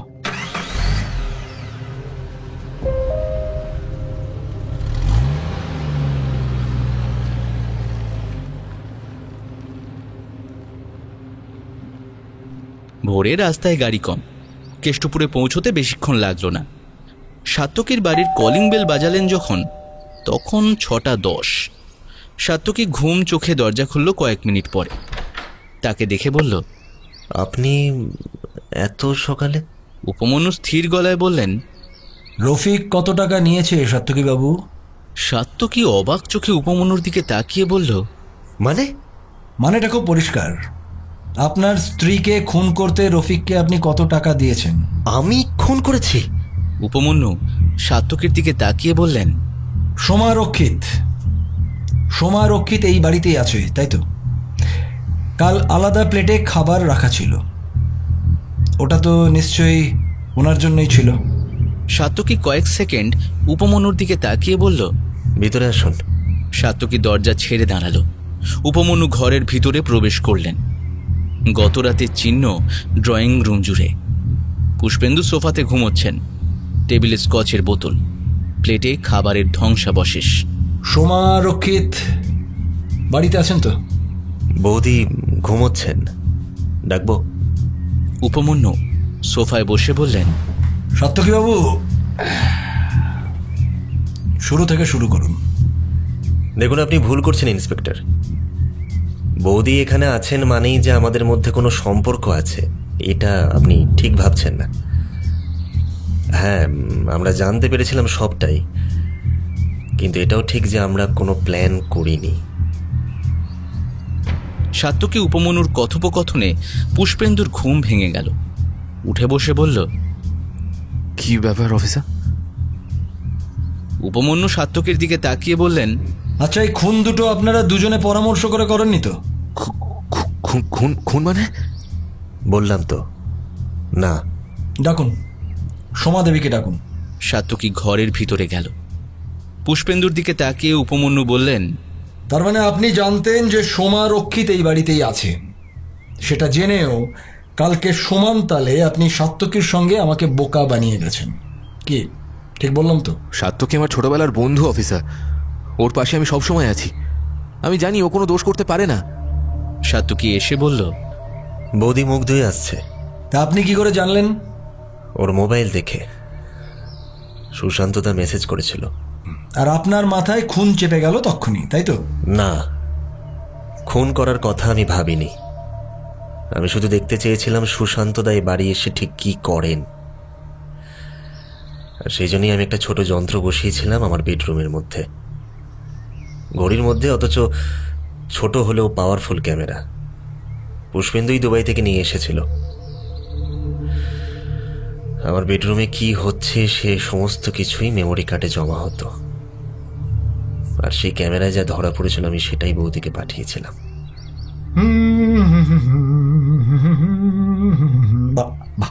খুব ভালো, খুব ভালো, খুব ভালো। আর এরপরেও আপনারা আমাকে বলছেন যে আপনারা দুজনে ঠান্ডা মাথায় এই খুনের প্ল্যানটা করেননি, তাই তো? সোমা এলেন, শীর্ণকায়া ভদ্রমহিলা। দেখে বোঝা যাচ্ছে রোগে ভুগছেন কোনো। বসুন, বসুন ম্যাডাম, বসুন। বৌদিকে আমি এই বাড়িতে আসতে বলেছিলাম। ওর শরীরটা ভালো যাচ্ছে না। ওখানে থাকলে আপনাদের জেরার মুখে পড়ে ওর আরো সমস্যা হতে পারত। আচ্ছা, আপনার কি হয়েছে সোমা দেবী? সোমা ক্লান্ত চোখে উপমন্যুর দিকে তাকিয়ে বলল, ব্লাড ক্যান্সার। বাথরুমে পড়ে বাচ্চাটা নষ্ট হয়ে যায়। তখন খুব শরীর খারাপ লাগতো। ধরা পড়ল তারপরে। আচ্ছা, সুশান্ত জানতেন ব্যাপারটা? না, বলে আর কি হবে, সবটাই যে মিথ্যে ওই লোকটার। আচ্ছা বেশ, আপনি গিয়ে রেস্ট নিন। আপনাকে বিরক্ত করার জন্য আমি সত্যিই দুঃখিত। আমি আসলে বুঝতে পারিনি, সরি। না, আপনি বলুন, আমি শুনতে চাই। আমি আর পারছি না, আমি বেঁচে থাকাটাই অভিশপ্ত হয়ে উঠছে দিনের পর দিন। উপমন্যু সাত্যকীর দিকে তাকালেন। খুনটা আপনারা করেননি তাহলে? বললাম যে না। তানিয়ার উপরে আমার রাগ হয়েছিল ঠিকই, কিন্তু এই খুন আমি করিনি। উপমন্যু চোখ বন্ধ করলেন। খুবই জটিল ব্যাপার। আসলে এই কেসে এনাফ পলিটিক্যাল প্রেশার আছে, বুঝলেন? এই অঞ্চলে একটা খুন হয়ে গেছে, উত্তপ্ত এলাকা। আপনারা বলছেন যে খুন আপনারা করেননি, অথচ আপনাদের এগেনস্টে এনাফ মোটিভ কিন্তু আমার কাছে আছে। ঠিক, বাদ দিন। আচ্ছা, আর কোনো ইনফরমেশন যেটা আমার জানা দরকার আর আপনারা আমাকে দিতে চান, ভেবে একটু বলবেন। সাত্যকী উপমন্যুর দিকে তাকিয়ে দৃঢ় গলায় বলল, দেখুন অফিসার, যেহেতু আমি খুনের সঙ্গে জড়িত নই, তাই আমার এই বিষয় নিয়ে কিছু বলার আছে বলেও আমার মনে হয় না। ওকে, আচ্ছা একটু জল খাওয়ান তো সাত্তকী বাবু, আমার কিরকম সব ঘেঁটে যাচ্ছে।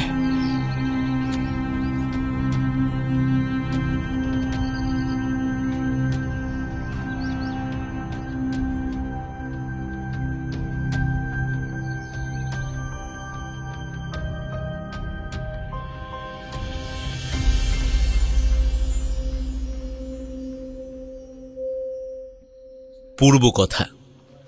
অফিসে এসে সবার থেকে আলাদা হয়ে সাত্তকী ল্যাপটপে ভিডিওগুলো দেখা শুরু করলো। সুশান্ত আর তানিয়া পাগলের মতো আদর করছে একে অপরকে। সাত্তকী স্থির চোখে ল্যাপটপের স্ক্রিনের দিকে তাকিয়ে দেখতে লাগলো। পুরোটা দেখল সে। এই খাটেই তানিয়াকে সে আদর করেছে, এই খাটে সে শোয়ে, অথচ কি অনায়াসে সবকিছু করে চলেছে তার স্ত্রী।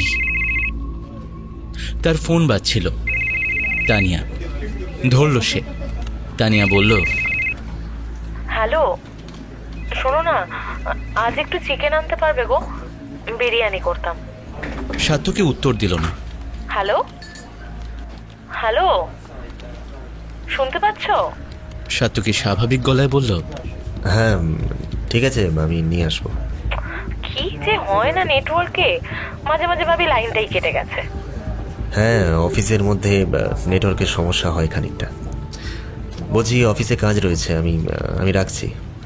চিকেন নিয়ে যাবো আমি। ঠিক আছে। আচ্ছা, সুশান্তদা আছেন না বেরিয়েছেন কোথাও? এই তো এখানেই আছে, কথা বলবে? না না, ঠিক আছে, আমি রাখছি। আচ্ছা। সাত্তকী ফোনটা রেখে চুপ করে বসে রইল। পুষ্পেন্দু ফোন করছে। ধরল সে। হ্যাঁ। কিরে ভাই, কি খবর? বসা হবে তো একদিন? হ্যাঁ, সে তো বসবই। ভালো জিনিস এনেছি, বিদেশি, চলবে তো? তুই আনলি কি করে? এয়ারপোর্টে ধরেনি? না, জানতে হয় ভাই, জানতে হয়। অফিসে কি করছিস? বেরোনো যাবে ঢপ মেরে? তাহলে দুপুরে বসে যাই দুই ভাই মিলে। কয়েক সেকেন্ড ফোন ধরে রেখে সাত্তকী বলল, ওকে চলে। সাত্তকীর মিথ্যে বলার দরকার পড়ে না। অফিসে সে সত্যিটাই বলল। বাইরে থেকে বন্ধু এসেছে, বস ভালো মানুষ, তাছাড়া অফিসে সাত্তকীর গুড উইল আছে। ছেড়ে দিলেন।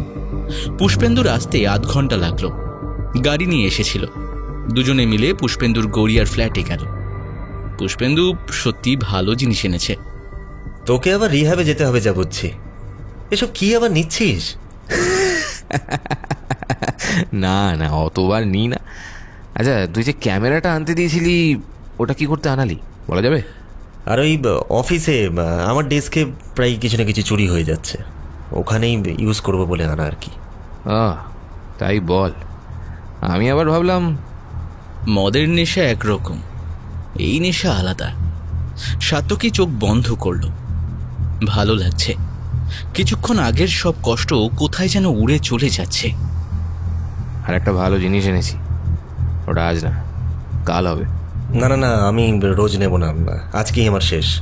তুই না নিলে আমিও নেব না, ফেলে দেবো। সাত্তকী কিছু বলল না। কিরে, তো কি হয়েছে? কিছু বল, গল্প কর। এত রিজার্ভ হয়ে যাচ্ছিস কেন? বাপ হচ্ছিস কবে? সে দেখা যাবে। বরাবর সালা একই রকম থেকে গেলি, বিয়ে করে ফেললি হুট করে। তো যে কি হয় কিছুই বোঝা যায় না। একদিন রিহাবে যাব, পূর্ণেন্দু স্যারের সঙ্গে দেখা করে আসবো। যাবি? আমি যাই তো, মাঝে মাঝেই যাই। টাকা দিস, আমি কিছু দেবো ভেবেছি। ভদ্রলোক যে লেভেল থেকে এই লাইনে এসেছেন ভাবা যায় না বল। এককালে সারাদিন ধরে ড্রাগস নেওয়া ভদ্রলোক এখন রিহ্যাব চালাচ্ছেন। উনি না থাকলে আজ তুই আমি দুজনেই শেষ হয়ে যেতাম। দেখ, আমার কিন্তু মনে হয় তুই সব এখনো ছাড়তে পারিসনি। সেই লেভেলটা নেই রে ভাই, সত্যি নেই। যাকে তোর বাড়ি গেলাম সেদিন, তোর শালা না গেছিল। উনি কিরকম শালা তোর? সাত্তকী চোখ বন্ধ করল, কোনো উত্তর দিল না।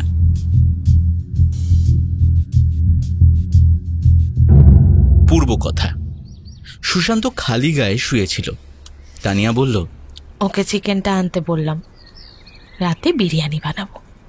আমাকে এবার ফিরতে হবে, তা নেই, বাড়ি যেতে হবে। অনেকদিন তো হলো, তোর বর এবার সন্দেহ করবে। তানিয়া সুশান্তকে জড়িয়ে ধরে বলল, দোষ কিচ্ছু করবে না, অত সন্দেহ করার কিচ্ছু নেই, করলে আগেই করতো। এই দাঁড়াও দাঁড়াও, আমি না ভাতটা নামিয়ে আসি, বুঝলে? যা। তানিয়া ঘর থেকে বেরোতেই সুশান্ত উঠে বসে ফোন করল। ও প্রান্ত থেকে মহিলা কণ্ঠ ভেসে এলো। হ্যালো, হ্যাঁ বেঁচে আছো? বেঁচে আছি জানো, বেঁচে আছি। শিলিগুড়ি আসছে শিগগির তোমার উপর ঝাঁপিয়ে পড়ার জন্য। আর কবে আসবে? আমার বর ফিরলে তারপর? তোমার বর কি এখনই আসবে নাকি? কি যে বলো। আসতেই পারে, কোনো ঠিক থাকে না, ওদের তো ওরকমই কাজ। যাই হোক, তুমি বরং তাড়াতাড়ি আসার চেষ্টা করো, আমি না হয় ওকে অন্য কোনো একটা গল্প দিয়ে দেব। আর শোনো, বিশাখা হোটেলেই উঠবে, ওটা আমাদের বাড়ি থেকে একটু দূরে হয়। বর তো চিন্তা করবেই শোনা, এত সুন্দরী একজন বউকে কে ফেলে রাখতে চায়? তুমি আমার বউ হলে আমি ধরিয়ে রেখে দিতাম ওখানে তোমায়।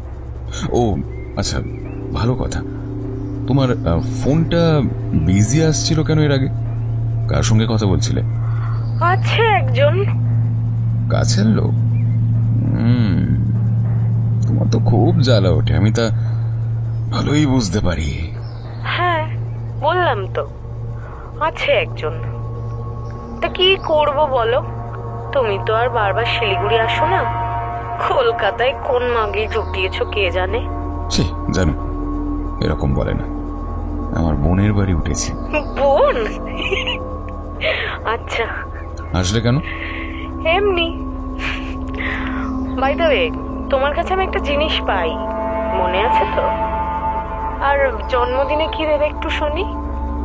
ওটা বরং সারপ্রাইজ থাক। ওইসব গাল গল্পে আমাকে ভোলালে চলবে না, আমি এখন থেকেই জানতে চাই।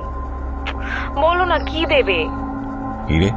হিরের তো অনেক কিছুই হয়, অনেক কম দামি কিছুও হয় হিরের। বললাম তো ভালো জিনিস দেব। আচ্ছা এখন রাখি, একটা কিস করো। দোষ? দোষ? দোষ কিসে? করো প্লিজ। না এখন হবে না। প্লিজ প্লিজ প্লিজ করো করো করো, একটা একটা প্লিজ। বলছি না, এখন না, রাখলাম। ফোনটা কেটে গেল। সুশান্ত উঠে বসতে দেখল তানিয়া কখন যেন ঘরের মধ্যে এসে গেছে। সে হাসার চেষ্টা করল। তোর বৌদি? তানিয়া থমথমে মুখে বলল, আমি তোমার সঙ্গে বৌদির কথা শুনেছি, এটা সেরকম না। এটা কে? আরে দোষ কেউ না, বলছি শোন, ওটা just time pass. Time pass? তার মানে আমিও টাইম পাস, তাই না? তানি এক মিনিট, তুই এটা বলতে পারলি? তোর সঙ্গে আমার আজকের প্রেম, এই কথাটা তুই বলতে পারলি? তুমি বেরিয়ে যাও সুশান্তদা, আমার আমার আমার কেমন পাগল পাগল লাগছে। আমি তোমাকে এত ভালোবাসতাম, তুমি শেষে একটা প্লে বয় বেরোলে। তোমার জন্য আমি আমার বরকেও ঠকালাম। ছি ছি ছি ছি ছি, ও আমাকে অন্ধের মতো বিশ্বাস করে। ছি, তুমি বেরিয়ে যাও সুশান্তদা। তানিয়া কাঁদতে শুরু করলো। সুশান্ত তানিয়ার মাথায় হাত দিতে গেল। তানিয়া ছিটকে গিয়ে বলল, তুমি বেরিয়ে যাও সুশান্তদা, বেরিয়ে যাও।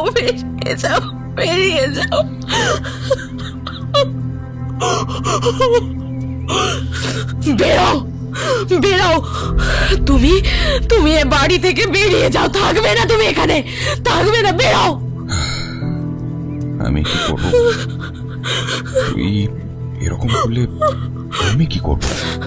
তুমি কি করবে? হ্যাঁ, তুমি কি করবে? আমি বলে দিচ্ছি তুমি কি করবে। জাস্ট বেরিয়ে যাও। তা দুপুরে খেতে দিবি না? না, বেরো, যাও। ওকে, ঠিক আছে তানি,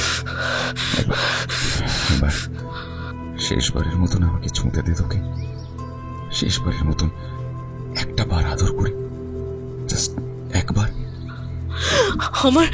আমার বমি পাচ্ছে তোমায় দেখে, ঘিন ঘিন করছে। বেরিয়ে যাও, বেরিয়ে যাও, তুমি বেরিয়ে যাও। আরে পাগলি, একটা মেয়ের জন্য তুই এরকম করছিস? ওটা একটা রাস্তার মেয়ে। হ্যাঁ, আর ওই মেয়েটাকে কি বলবে? আমি রাস্তার মেয়ে? হ্যাঁ, আমি রাস্তার মেয়ে? ওকে কুল কুল তানি, কুল। হাই আই গেস তুই খুব রেগে আছিস। ঠান্ডা হ, আমি বোঝাচ্ছি তোকে। Let me clarify. যা বোঝার আমি বুঝে গেছি। তানি, এবার বেরিয়ে যাও, গেট আউট।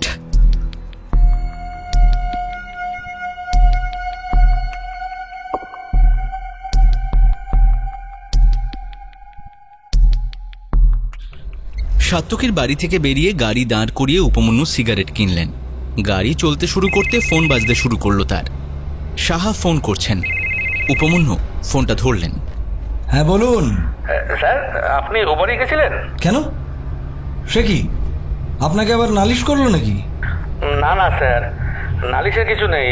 আমি এমনি খোঁজ দিতে ফোন করেছিলাম। উনি বললেন আমাকে নাকি আর দরকারই হবে না। মানে সাত্তকী বললেন যে আপনাকে আর দরকার হবে না? হ্যাঁ স্যার, সেটাই তো অবাক হয়ে গেলাম।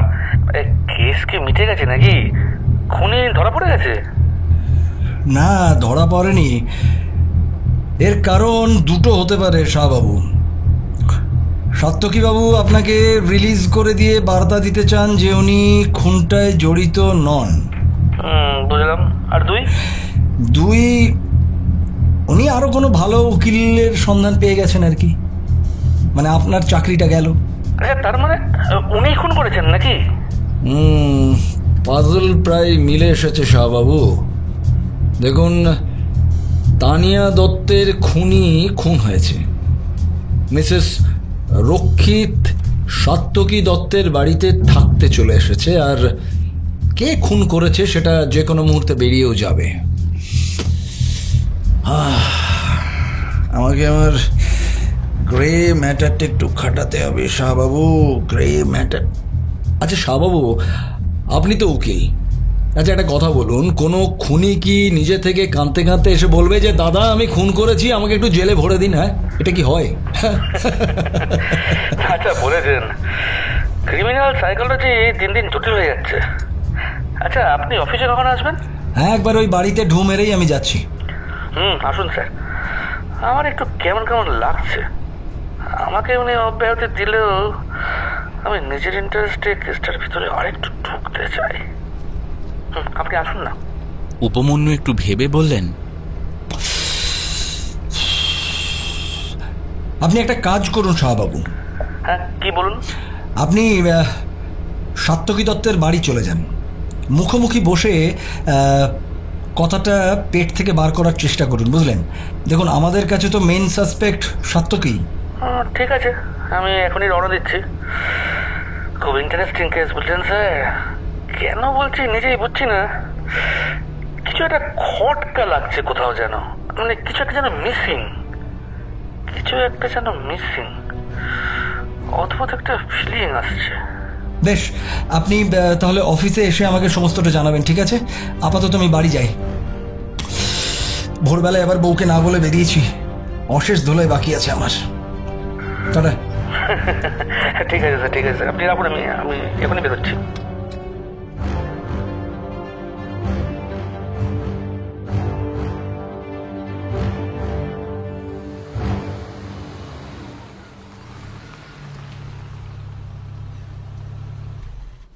বাড়ির সামনে গাড়িটাকে দাঁড়াতে বলে কলিং বেল বাজালেন। পিয়ালি দরজা খুলে বললেন, ভোর ভোর বেরিয়ে গেছিলে কেন? খুনি ধরা পড়লো?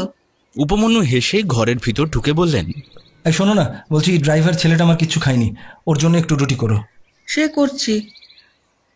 কবে যে তুমি রিটায়ার করবে কে জানে বাবা। আমার আর না ভালো লাগে না, সর্বক্ষণ কেসের কথা ভেবে ভেবে শরীরটা খারাপ করছো। আরে না না, একেবারেই না। আরে শরীর খারাপ তখন হয় যখন কোনো কাজ থাকে না, বুঝলে? কাজে ব্যস্ত থাকলে কখনো এইসব শরীর টরির মাথাতেই আসে না। এই বলছি, আমাদের তাতান উঠেছে? রুমে পড়ছে। উপমন্যু হাত মুখ ধুয়ে মেয়ের ঘরে ঢুকে বললেন, কিরে তাতান, বাবা তোর পরীক্ষা সামনে বুঝি? হ্যাঁ, সকাল 8:30টার সময় তুই পড়তে বসে গেছিস? হ্যাঁ গো, বলছি এ তো একেবারে বিরল দৃশ্য। এমন করছো বাবা যেন তুমি আমার রুটিন জেনে বসে আছো। মাঝে মাঝে তো আমি তোমার মুখটা ভুলেই যাই।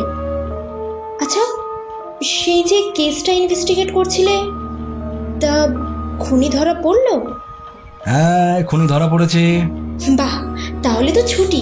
না, ছুটি এখনই না। কেন? দেখ, খুনিকে যে অ্যাপয়েন্ট করেছে সেটা তো এখনো জানা যায়নি রে। তুমি না যা তা একেবারে। উপমন্যু হাসলেন। হঠাৎই ফোনটা বেজে উঠল। উপমন্যু দেখলেন স্বরূপ ফোন করছেন। হ্যাঁ বলো। হ্যাঁ স্যার। কি ব্যাপার স্বরূপ, সকাল সকাল তোমার গলায় এত উত্তেজনা কেন? স্যার, একটা ব্রেকিং নিউজ আছে, এইমাত্র পেলাম। কি কি কি? বলে ফেলো বলে ফেলো। স্যার, সাত্তকী আর পুষ্পেন্দু এককালে ড্রাগস নিত আর সেই কারণে রিহ্যাবেও ছিল। হোয়াট?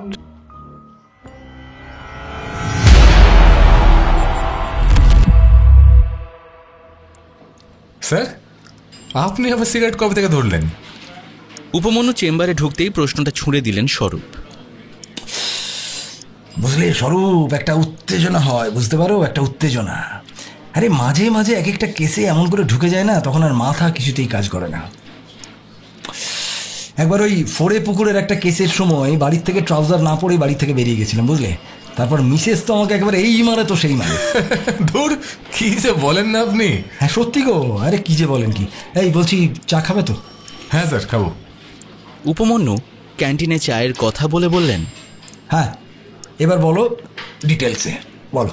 তার আগে আপনি আমাকে বলুন তো, আপনি সকালবেলা আবার দত্তবাড়ি কেন গেলেন? ব্যাপারটা এখন অবধি যেদিকে এগোচ্ছে, বুঝলে, তাতে সাত্তকী কেস খেতে চলেছে শিওর।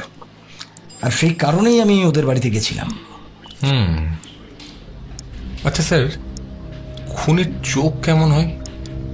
মানে স্যার, আপনার তো জীবনে অভিজ্ঞতা অনেক, আমিও কিছু কিছু দেখেছি। তবে স্যার, আমার কি মনে হয় জানেন, খুনির চোখ কিন্তু মানে আর 5টা সাধারণ মানুষের মতোই হয়। এই ধরুন আপনার মতো, আমার মতো। তবে একটা জায়গায় বাকিদের থেকে কিন্তু আলাদা হয় ওদের চোখ। একটা ঝলক আসে হঠাৎ করে, আর সেই চোখ যখন ঝলসায়, সে চোখে তার সম্পর্কে অনেক ইতিহাস কিন্তু ফুটে ওঠে। আচ্ছা স্যার, আপনার নিশ্চয় মনে থাকবে ওই বলাইয়ের কেসটা। ওই বলাইকে যখন আমি কোর্টে নিয়ে গেছিলাম আর আমাদের উকিল ওর এগেনস্টে একটা একটা করে প্রমাণ দাখিল করা শুরু করলো, ওর চোখটা আমি দেখেছিলাম। ওর চোখটা একবার ঝলসে উঠে স্থির হয়ে গেছিল। আর সেই চোখ যে স্যার কত কথা বলে গিয়েছিল, সে আর কি বলবো। আসলে কি জানেন স্যার, মানে আমাদের এই সাত্তকী বাবু, তার চোখে কিন্তু স্যার এরকম দৃষ্টি কিন্তু আমি এখনো দেখিনি। যদিও মানুষের মনস্তত্ত্ব সে এক বড় কঠিন চিজ, বাইরে থেকে কিছুই আঁচ পাওয়া যায় না। একেবারে শান্তভাবে ঘুরে বেড়ানো মানুষের মধ্যেও নৃশংস খুনি বাসা বেঁধে থাকতে পারে। কি স্যার, ঠিক বললাম তো? হ্যাঁ তুমি একেবারে ঠিক বললে। আমারও সেই একই সমস্যা, বুঝলে। এই যতবারই সাত্তকের সঙ্গে মুখোমুখি কথা বলেছি, দেখো কখনোই কিন্তু ওকে খুনি বলে মনে হয়নি। অথচ এই মুহূর্তে দাঁড়িয়ে খুন করার মোটিভ জোরদার কিন্তু একমাত্র ওরই। চা এসে গেছিল। স্বরূপ একটা কার্ড এগিয়ে দিয়ে বললেন, স্যার 1 মিনিট স্যার। এই যে স্যার, এটা হচ্ছে স্যার রিহ্যাব সেন্টারটার কার্ড। এই দেখুন, জোকার কাছেই ঠিকানাটা নিচে লেখা আছে। কলেজ লাইফের শুরুতে 2 গুণধরকে ওখানে ভর্তি করা হয়েছিল। তবে স্যার, সেরে উঠে যে দুজনেই জীবনের প্রতিষ্ঠিত হয়েছে সেটা বলাই বাহুল্য। উপমন্যু কার্ডটা এগিয়ে দিয়ে বললেন, ড্রাগস নিত? হ্যাঁ স্যার। স্যার মনে করে দেখবেন, রফিকের স্পটেও কিন্তু ড্রাগস পাওয়া গেছিল। কি স্যার, 2 দিয়ে 4 হচ্ছে তো এবার? স্যার আমার মনে হয় এই সাত্তকী আর পুষ্পেন্দু দুজনকে যদি আমরা কাস্টাডিতে নিয়ে ঠিকঠাকভাবে একবার জেরা করতে পারি, সব সত্যি একেবারে বেরিয়ে আসবে। স্বরূপ, তুমি বোধহয় জানো না যে সাত্তকীর কাছে কিন্তু মিসেস রক্ষিত আছেন। কালকেও ছিলেন, তবে আমাদের সামনে আসেননি। দুজনেই জানতেন যে সুশান্তর সঙ্গে তানিয়ার সম্পর্কের এই ব্যাপারটা। ইভেন ওদের বেডরুমে একটা গোপন ক্যামেরাও লাগিয়েছিলেন সাত্তকী। সুশান্তর সঙ্গে তানিয়ার যা যা হয়েছে তার সবটাই প্রথমে সাত্তকী নিজে দেখেছে এবং পরে সেটা মিসেস রক্ষিতের সঙ্গে শেয়ার করেছে। স্যার এরপরে তো আর স্যার আমি ওদেরকে তুলে আনছি এক্ষুনি। উপমন্যু কয়েক সেকেন্ড স্বরূপের দিকে তাকিয়ে বললেন, না না না না না, সোমা রক্ষিতকে তুলে আনার কোনো দরকার নেই। দেখো, মানবিক কারণেই ওই ভদ্রমহিলাকে আমাদের ছাড় দেওয়া দরকার। আচ্ছা স্বরূপ, ওই বাড়িতে একজন ভদ্রমহিলা কাজ করেন, তুমি একটু এই ভদ্রমহিলাকে বলে আসবে যে সোমা রক্ষিতের খাবার দাবারের ব্যাপারে যেন উনি সমস্তটা একটু দেখে নেন। স্যার আপনি যাবেন না? পুষ্পেন্দু আর সাত্তকীকে তুমি তুলে নিয়ে এসো, লোকাল থানাকে তুমি জানিয়ে যাও, আর ওরা তোমাকে লোক দিয়ে দেবে, ওখানেই জেরাটা হোক। স্যার আগে বলতে পারতেন তো, এবার যদি সাত্তকী পালায়? না, তুমি ফোন করে যাও, পালাবে না, আমি বলছি পালাবে না, আর সাবধানে যাবে। হ্যাঁ। স্বরূপ বিস্মিত চোখে উপমন্যুর দিকে তাকিয়ে ঘর ত্যাগ করলেন। উপমন্যু কয়েক সেকেন্ড চুপ করে বসে থেকে উঠলেন। বেরোতে হবে, অনেক কাজ বাকি। বেহালার দিকে রাস্তার অবস্থা নরক। জ্যামে বসে বিরক্ত মুখে উপমন্যু রাস্তার দিকে দেখছিলেন। একটা শহর উন্নয়নের নামে ছেলে খেলা করে চলেছে। এত দিন লাগে একটা অঞ্চলকে ঠিকঠাক করে তুলতে, নাকি এর পিছনে অন্য কোনো কারণ থাকে? সবকিছুকে রাজনীতি যখন গ্রাস করে ফেলে তখন বুঝি এরকম হালই হয়। ফোন বাজছিল, উপমন্যু ধরলেন। সান্যাল ফোন করছেন, বললেন, হ্যাঁ স্যার বলুন। এই তুমি শিওর বোস যে সাত্তকী রফিককে কাজে লাগিয়েছিল? দেখা যাক স্যার। আপডেট দিতে থাকো, ঠিক আছে? ভেরি ইন্টারেস্টিং কেস যাই বলো না কেন। সোমা রক্ষিত যে সাত্তকীর বাড়িতে থাকবে সেটা বুঝতে পারাটাই তো এই কেসের টার্নিং পয়েন্ট হয়ে দাঁড়ালো। আর আমরা যাদের ওখানে রেখেছি তারা কি কিছুই চোখে দেখে না নাকি? স্যার আমরা ডালে ডালে চলছি আর সাত্তকী পাতায় পাতায় চলে। আসলে ওই টহলদার পুলিশ আর নজর রাখা পুলিশের চেহারাটা দেখলে তো চেনা যায় স্যার। আমাদের উচিত ছিল যে কোনো ইনফর্মারকে ওদের বাড়ির সামনে রাখা, অ্যাকচুয়ালি সেটা না করে ব্যাপারটা একটু কেচিয়ে গেছে। যাই হোক, ভাগ্যিস ওই সেদিন রুটিটা বেশি হয়েছিল তাই আমি ধরতে পেরেছিলাম। তবে স্যার ওই সোমা রক্ষিতকে দেখে খুব কষ্ট হচ্ছে। ভদ্রমহিলা অত্যন্ত অসুস্থ, ইমিডিয়েটলি চিকিৎসা হওয়াটা দরকার স্যার। মানে আপনি যদি পারমিশন দেন তাহলে ব্যাপারটা আমি একটু দেখতে চাই। নিশ্চয়ই নিশ্চয়ই, তুমি তো বরাবরই মানুষের জন্য করে এসেছো নিঃস্বার্থভাবে, এবারেও করবে, তাতে আর আশ্চর্য হওয়ার কি আছে। ঠিক আছে, আপডেট দিয়ে যাও। হ্যাঁ, ওকে, শিওর স্যার।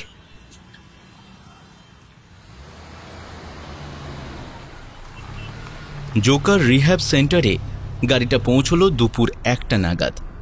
সবুজ রঙের একটা প্রাচীর ঘেরা 4তলা বিল্ডিং। উপমন্যু গাড়ি থেকে নেমে গেটে পরিচয় দিয়ে রিসেপশনে গিয়ে আই কার্ডটা দেখালেন।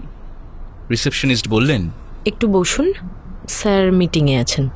উপমন্যু বসলেন না, ঘুরে ঘুরে রিসেপশনের ফটোগুলো দেখছিলেন। দেওয়াল জুড়ে ড্রাগসের কুফল সম্পর্কে বিস্তারিত লেখা। কিছুক্ষণ পরে ডাক পড়ল। পুণ্যেন্দু চৌধুরী, রিহ্যাবের মালিক, মধ্যবয়স্ক ভদ্রলোক। উপমন্যু চেম্বারে প্রবেশ করতেই পুণ্যেন্দুবাবু উঠে দাঁড়ালেন। আসুন স্যার, আমাদের হঠাৎ মনে পড়লো যে। উপমন্যু বসে বললেন, আপনাদের রিহ্যাবে যাদের চিকিৎসা হয় তাদের সমস্ত তথ্য কনফিডেন্সিয়াল, তাই তো পূর্ণেন্দুবাবু? হ্যাঁ। দেখুন, একজন গৃহবধূকে নৃশংসভাবে হত্যা করা হয়েছে, আর সেই রহস্যের কিনারাতেই আপনার কাছ থেকে আমি যদি কোনো তথ্য চাই সেটা পাওয়া যাবে? পুণ্যেন্দু উপমন্যুর দিকে কয়েক সেকেন্ড তাকিয়ে বললেন, আপনারা চাইলে তো আমি দিতে বাধ্য, তাতে যদি নিরপরাধ মানুষের মৃত্যু রহস্যের কিনারা হয় তো। উপমন্যু একটা কাগজ এগিয়ে দিয়ে বললেন, বেশ, দেখুন তো, এই দুটো নাম একেবারে প্রথম ব্যাচের। ইনফ্যাক্ট আমিও তখনও পুরোপুরি ড্রাগসের কবল থেকে মুক্ত হতে পারিনি, শুধু চেষ্টা করেই গেছি। সাত্তকী আর পুষ্পেন্দুর মানসিক জোর অসামান্য ছিল, বিশেষ করে সাত্তকীর। হ্যাঁ, ওই সাত্তকীর স্ত্রী তানিয়া দত্ত খুন হয়েছেন। একজন ভাড়াটে আততায়ী প্রায় পয়েন্ট ব্ল্যাঙ্ক রেঞ্জ থেকে তানিয়াকে শ্যুট করে পালিয়েছে। ইনফ্যাক্ট এই তদন্তে নেমে আমরা জানতে পারলাম যে সাত্তকীর স্ত্রী তার এক দূর সম্পর্কের ভাইয়ের সঙ্গে একটা অবৈধ সম্পর্কের মধ্যে লিপ্ত ছিলেন। সাত্তকী অবশ্য সেটা পরে জানতে পারেন। তবে তদন্তের শুরু থেকে শেষ পর্যন্ত আমরা কেউই এটা জানতাম না যে সাত্তকী কোনোদিন ড্রাগস নিতেন। পূর্ণেন্দু মাথা নিচু করে বসে থেকে বললেন, ভেরি ব্রাইট ছেলে ছিল সাত্তকী, খুবই আনফর্চুনেট। কিন্তু ড্রাগসের সাথে কেসের কি সম্পর্ক? আচ্ছা, এই সাত্তকী আর পুষ্পেন্দু এরা ঠিক কি ধরনের ড্রাগস নিতেন? ব্রাউন সুগার, কোকেন, সবই। বেশ, আচ্ছা, এই সম্পর্কটা কি রকম ছিল সেটা জানতে আমার সঙ্গে একবার আপনাকে হেড অফিসে যেতে হবে। যাবেন তো? যাব, চলুন। Thank you very much. আপনার এই উপকার আমি কোনোদিন ভুলবো না পূর্ণেন্দুবাবু। আসুন। পূর্ণেন্দু ম্লান হাসলেন, কিন্তু কিছু বললেন না।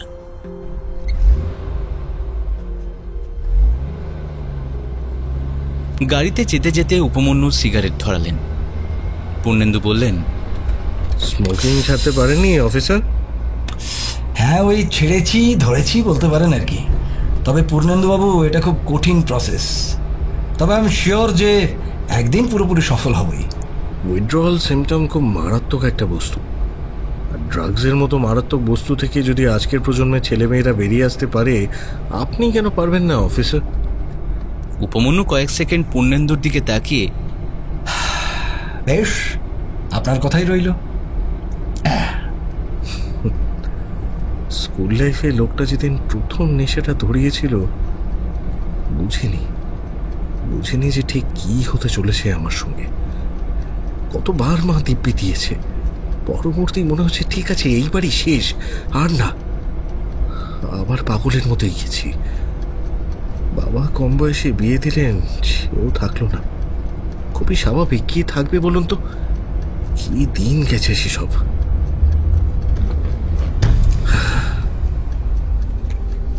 আর তারপরই এই সেন্টারটা খুললেন হঠাৎ করে, তাই তো?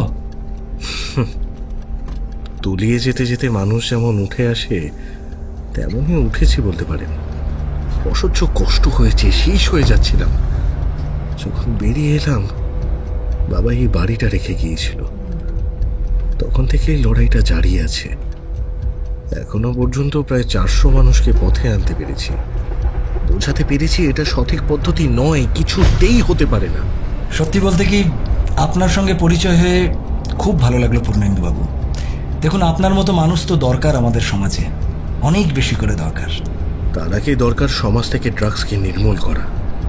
যে যুব সমাজ শুধুমাত্র নিজেদেরকে কুল দেখানোর স্বার্থে এই কাজ করে যায়, তারা জানেই না এর থেকে মারাত্মক ক্ষতিকারক কিচ্ছু হয় না। ধনে প্রাণে শেষ করে দেয় একটা গোটা পরিবারকে। সাত্তকী যেদিন প্রথম এসেছিল, ওর চোখ থেকে আমার নিজের কথাই মনে হয়েছিল জানেন। সেই নিঃস্ব একটা মানুষ, যা স্ত্রী ছেড়ে চলে গেছে। যেদিন ওর রিহ্যাব ছাড়লো, সেদিন ওর চোখটাই কত উজ্জ্বল। এইরকম ছেলেরাই যখন জীবনের মূল স্রোতে ফিরে যায়, তখন বুঝতে পারি যে মানুষ হিসেবে এই পচা গলা সমাজটার জন্য কিছু তো অন্তত করতে পেরেছি। তবে আমি আপনাকে এই কথাটা দিতে পারি যে আমি আর কোনোদিন সিগারেট ছোব না। পূর্ণেন্দু হাসলেন। সান্যালের চেম্বারে স্বরূপ, পুষ্পেন্দু আর সাত্তকীকে নিয়ে বসেছিলেন। পূর্ণেন্দুকে নিয়ে উপমন্যু ঢুকলে সাত্তকী আর পুষ্পেন্দু চমকে পূর্ণেন্দুর দিকে তাকালেন। চিনতে পারছেন আপনাদের স্যার? সে তো বুঝলাম অফিসার, কিন্তু বিনা প্রমাণে আমাদের কেন ধরে এনেছেন জানতে পারি কি? রফিকের স্পটে কোকেন পাওয়া গেছে পুষ্পেন্দুবাবু। ওখানে রফিককে মারার আগে কেউ কোকেন নিয়েছিল। তো আমি কি করব? না, বন্ধুর দুঃখ সহ্য করতে না পেরে রফিককে দিয়ে বন্ধু পত্নীকে হত্যা, আর তারপরে রফিককেও সরিয়ে দেওয়া।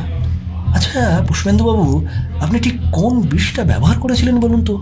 বেসলেস কথা বলে চলেছেন তখন থেকে। আমরা জানতাম কলকাতা পুলিশ স্কটল্যান্ড ইয়ার্ডের সমতুল্য। এখন দেখছি একেবারে ফালতু সবকিছু এখানকার। পুষ্পেন্দু বেরোতে গেল। উপমন্যু বললেন, দেখুন, চেম্বারটা বাইরে থেকে বন্ধ আছে, ফালতু ঝামেলা না করে বসুন। পুষ্পেন্দু রাগী চোখে উপমন্যুর দিকে তাকিয়ে একটা চেয়ার নিয়ে বসে গজগজ করতে লাগলো। সাত্তকী একটা কথাও বলছিল না, সে চুপ করেই বসেছিল। পূর্ণেন্দু তার পাশে বসে সাত্তকীর কাঁধে হাত রাখলেন। সান্যাল বললেন, আমাকে ব্রিফ করবে একবার বোস, আমি এখনো ধোঁয়াশায় আছি। গল্পটা খুব সিম্পল স্যার। দেখুন, সাত্তকীবাবু সুশান্তবাবুর সঙ্গে তার স্ত্রীর অবৈধ সম্পর্কের ব্যাপারটা জানতে পারেন। সোমা রক্ষিতের সঙ্গে প্ল্যান করতে থাকেন যে কি করে এর প্রতিশোধ নেওয়া যায়। পুষ্পেন্দুবাবুর মাধ্যমে অপারেশনটাকে কমপ্লিট করেন এবং রফিককে আলটিমেটলি সরিয়ে দেন। মিথ্যে, বিশ্বাস করুন, সব মিথ্যে, আমি এসব করিনি। উপমন্যু চুপ করে পুষ্পেন্দুর দিকে তাকিয়ে রইলেন। সান্যাল উপমন্যুকে বললেন, দ্যাটস অল, এটাই সলিউশন। পূর্ণেন্দুবাবু, আপনার ছাত্র কিন্তু ড্রাগস ছাড়তে পারেননি, তাহলে কি আপনার ওই রিহ্যাবটা ফেল করলো? পূর্ণেন্দু পুষ্পেন্দুর দিকে তাকিয়ে বললেন, উনি যা বলছেন তা কি সত্যি? নিয়েছি স্যার, লোভ সামলাতে পারিনি, কিন্তু বিশ্বাস করুন আমি আমি খুনটা করিনি। আমি জানতাম সবই সুশান্ত আর বৌদির ব্যাপারে, কিন্তু খুনটা আমি করিনি স্যার। সান্যাল দ্বিধাগ্রস্ত মুখে উপমন্যুর দিকে তাকালেন। উপমন্যু ফোন বের করে গলা নামিয়ে কয়েক সেকেন্ড কথা বলে চেম্বারের দরজা খুলে বললেন, আসুন আসুন অনন্তবাবু, আসুন আসুন আসুন। সাত্তকী মরা মাছের চোখ নিয়ে তাকালো। তানিয়ার বাবা অনন্তবাবু সান্যালের চেম্বারে প্রবেশ করলে উপমন্যু দরজা বন্ধ করে বললেন, বসুন। অনন্ত বসলেন ক্লান্ত মুখে। উপমন্যু স্বরূপকে বললেন, ফাইলটা দাও। স্বরূপ একটা ফাইল উপমন্যুর দিকে এগিয়ে দিলেন। উপমন্যু ফাইলটার পাতা উল্টাতে লাগলেন। একটা পাতায় এসে স্থির হলেন, বললেন, আচ্ছা পূর্ণেন্দুবাবু, আপনার ফোন নাম্বার কি এইটা? এই 9831, দেখুন তো, এটা তো? হ্যাঁ, কেন বলুন তো অফিসার? উপমন্যু ফাইলটা রেখে হাসলেন। খুনের দিন তানিয়া আপনাকে একবার ফোন করেছিলেন, কেন বলতে পারবেন?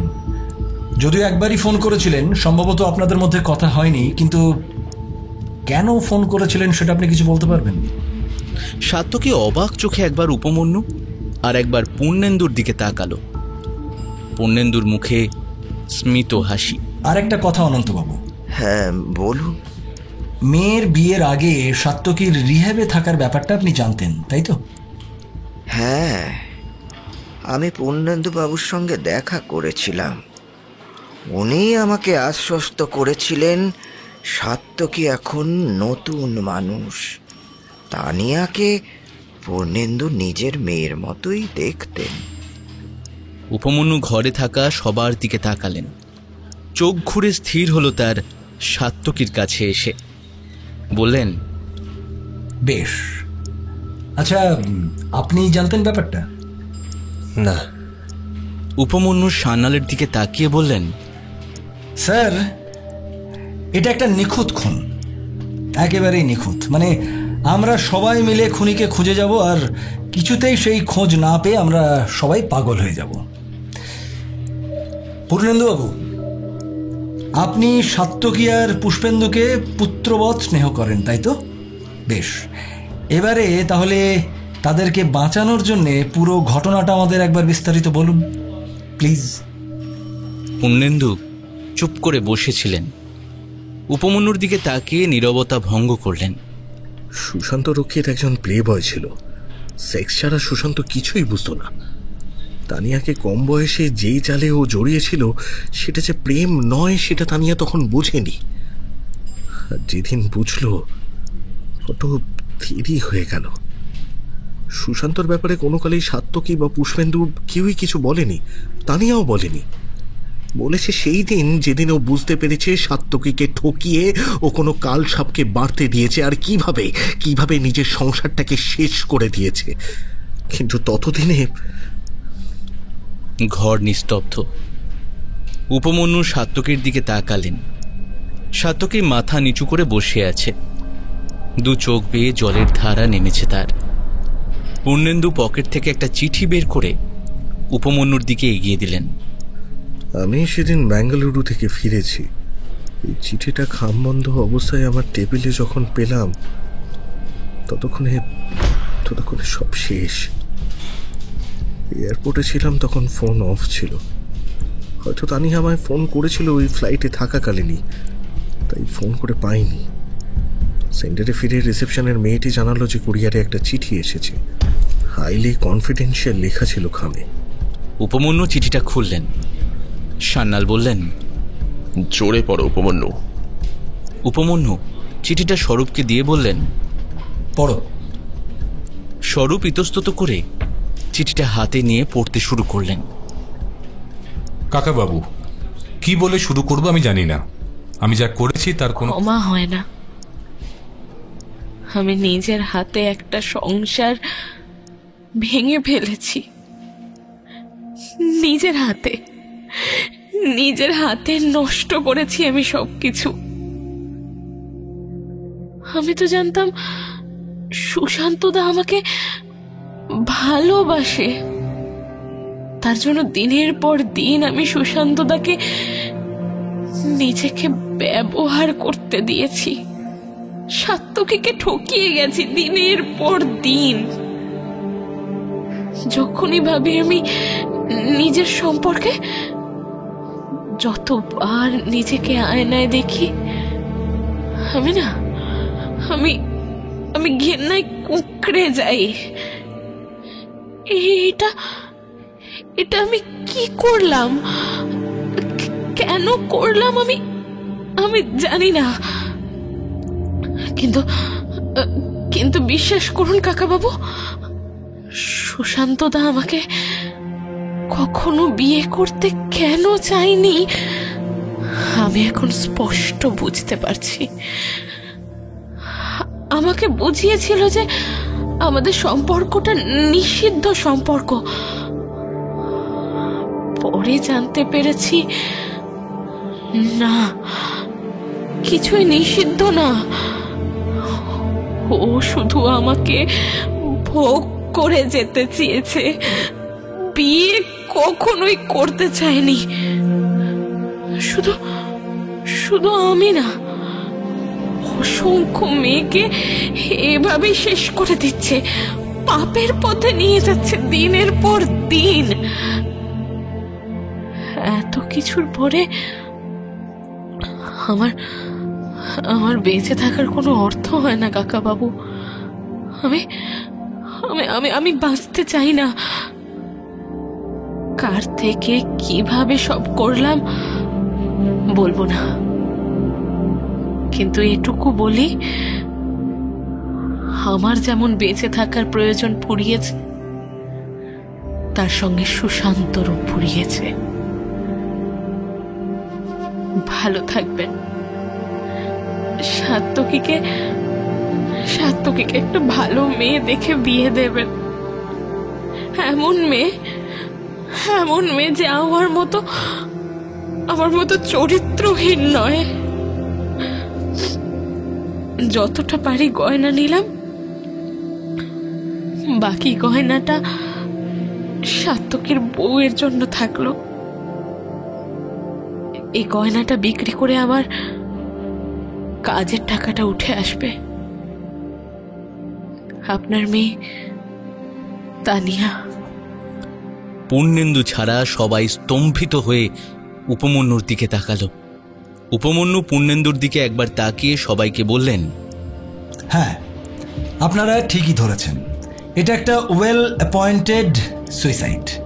দেখুন, প্রথমে তানিয়া সুশান্ত রক্ষিতের স্বরূপটা জানতে পারেন। মানসিকভাবে তিনি এতটাই ভেঙে পড়েছিলেন, তার বাঁচার আর কোনো রকম ইচ্ছেই ছিল না। দেখুন, নিজেকে সবাই মারতে পারে না। ইনফ্যাক্ট নিজের গয়না বেচা টাকা দিয়ে রফিককে অ্যাপয়েন্টও করেছিলেন তিনি। রফিকই তানিয়াকে মারে এবং পরে আমাদের সুশান্তকেও মারে। ক্লায়েন্টকেই খুন করেছে ক্লায়েন্টের টাকা দিয়ে। বাহ, ভেরি ইন্টারেস্টিং। কিন্তু রফিককে পেল কি করে? স্যার, সেটা সাত্তকীর কাজের লোক কালীর ছেলেকে জিজ্ঞাসাবাদ করলেই জানা যাবে। আমার তো মনে হয় সাত্তকীবাবুর কাছেও এইরকমই একটা চিঠি তানিয়া রেখে গেছেন এবং তিনি যা যা করেছেন তার জন্য ক্ষমাও চেয়ে গেছেন। কি সাত্তকীবাবু, তাই তো? দেখুন, আপনি এত কিছুর পরেও শুধুমাত্র স্ত্রীর সম্মান রক্ষার্থে এখনও লড়াইটা চালিয়ে যাচ্ছেন। নিজে জেলে যাবেন, কিন্তু তবুও স্ত্রীর চরিত্র যেন কলঙ্কিত না হয়। বাহ। চিঠিটা পাওয়ার পর বেশ কিছু গয়না যে অনুপস্থিত সেটাও কিন্তু আমাদের আপনি বলেননি। আবার সোমা দেবীকে নিজের দিদির মতো যত্ন করে নিজের কাছে এনে রাখলেন, যাতে তদন্তের আঁচ ওই অসুস্থ ভদ্রমহিলার গায়ে না লাগে। বাহ সাত্তকী বাবু, আপনার মতো ভালো মানুষ আজকের দিনে পাওয়াটা সত্যিই ভাগ্যের ব্যাপার। সাত্তকী মুখ ঢেকে এবার ফুঁপিয়ে কেঁদে উঠল। পুষ্পেন্দু সাত্তকীর হাত ধরে ধরা গলায় বলল, আমি আপনাকে বলেছিলাম অফিসার, আমার বন্ধু কিছুতেই খুনি হতে পারে না। উপমন্যু পূর্ণেন্দুর দিকে তাকালেন। পূর্ণেন্দুবাবু, আমি নিশ্চিত যে আপনার কাছেও এই ধরনেরই একটা চিঠি আছে। আপনি যদি কাইন্ডলি সেই ব্যাপারে আমাদের কিছু বলেন। পূর্ণেন্দু ম্লান হেসে বললেন, তানিয়া আমাকে দায়িত্ব দিয়ে গিয়েছিল রফিক যেন সুশান্তকেও শেষ করে সেটা দেখার ব্যাপারে। আর তারপরেই আপনি রফিককে শেষ করলেন। এই সুশান্ত কিংবা রফিকের মতো ছেলেদের বেঁচে থাকার কি কোনো দরকার আছে মিস্টার বোস? রফিক ধরা পড়লে যদি আমার নামটা বলতো তাহলে আমার হোমের কি হতো? I didn't have any other option. তবে হ্যাঁ, যদি সাতকীকেই আপনারা খুনি প্রমাণ করতে যেতেন তাহলে ঠিক করেছিলাম প্রথমে চিঠিটা দেখাবো। গোয়েন্দাদের যে একটা ষষ্ঠ ইন্দ্রিয় থাকে তা শুনেছিলাম, আজ আপনাকে দেখে তা বুঝলাম। আমি তৈরি মিস্টার বোস যে কোনো শাস্তি ভোগ করার জন্য। ইউ মে অ্যারেস্ট মি, আমি কনফেস করব কোর্টে। সাত্তকী আমার পুত্র তুল্য, ওর কোনো ক্ষতি হোক সেটা আমি চাই না। আর হ্যাঁ, সেদিন চিঠি পাওয়ার আগে যদি ঘুণাক্ষরেও টের পেতাম যে মেয়েটা এত বড় স্টেপ নিতে যাচ্ছে, তাহলে আমি অবশ্যই তাকে আটকাতাম। আমি সাত্তকীকে চিনি, আমি জানি ও এত কিছুর পরেও অবশ্যই তানিয়াকে কাছে টেনে নিত। ঘরে একটা নৈশব্দ নেমে এলো। অনন্তবাবু চুপ করে বসে আছেন, সাত্তকী মাথা নিচু করে বসে। পুষ্পেন্দু সাত্তকীর পিঠ চাপড়ে সান্ত্বনা দেওয়ার চেষ্টা করছে। উপমন্যু সান্যালের দিকে তাকিয়ে বললেন, স্যার, এই মুহূর্তে পূর্ণেন্দুবাবু আমাদের মতোই এই সমাজের পাঁক পরিষ্কারের কাজটা করে চলেছেন একেবারে নিরলসভাবে। তার হোমের মাধ্যমে ড্রাগস আক্রান্ত যুবক যুবতীরা সমাজের মূল স্রোতে ফিরে আসে, ঠিক যেমন ওই আমাদের সাত্তকী আর পুষ্পেন্দুরা ফিরেছেন। The society needs people like Purnendu Chowdhury. Sanyal চিন্তা করতে সময় নিলেন, গম্ভীর হয়ে বসে থাকলেন কিছুক্ষণ। শেষমেশ উপমন্যুর দিকে তাকিয়ে বললেন, আমারও তাই মত। সুশান্তকে মারার সহায়তা করার জন্য আমি পূর্ণেন্দুবাবুকে দোষ দেব না। ও আমার মেয়ে হলে আমিও তাই করতাম। পূর্ণেন্দুবাবু, আপনি যান, আমরা বুঝে নেব। You may continue your good works. তবে একটাই কথা, ভবিষ্যতে আইন নিজের হাতে তুলে নেবেন না আশা করি। যাব বলছেন? Yes, you are free to go. যান। আর হ্যাঁ, পুষ্পেন্দুবাবুকেও নিয়ে যান। ভদ্রলোকের আবার রিহ্যাবে যাওয়ার প্রয়োজন পড়েছে মনে হয়। বেশ, অ্যাজ ইউ উইশ। শুধু পাগলিটা আজ বেঁচে থাকলে। দীর্ঘশ্বাস ফেললেন পূর্ণেন্দু। উপমন্যু সাত্তকীর কাঁধে হাত রাখলেন। সাত্তকীবাবু, আপনার মতো মানুষ সত্যিই বিরল। আশা করি আরেকদিন স্কচ নিয়ে। কি হলো? কি স্কচ খাওয়া যাবে তো নাকি? হ্যাঁ, মাত্রা রেখে নিশ্চয়ই। সান্যাল হো হো করে হেসে উঠলেন।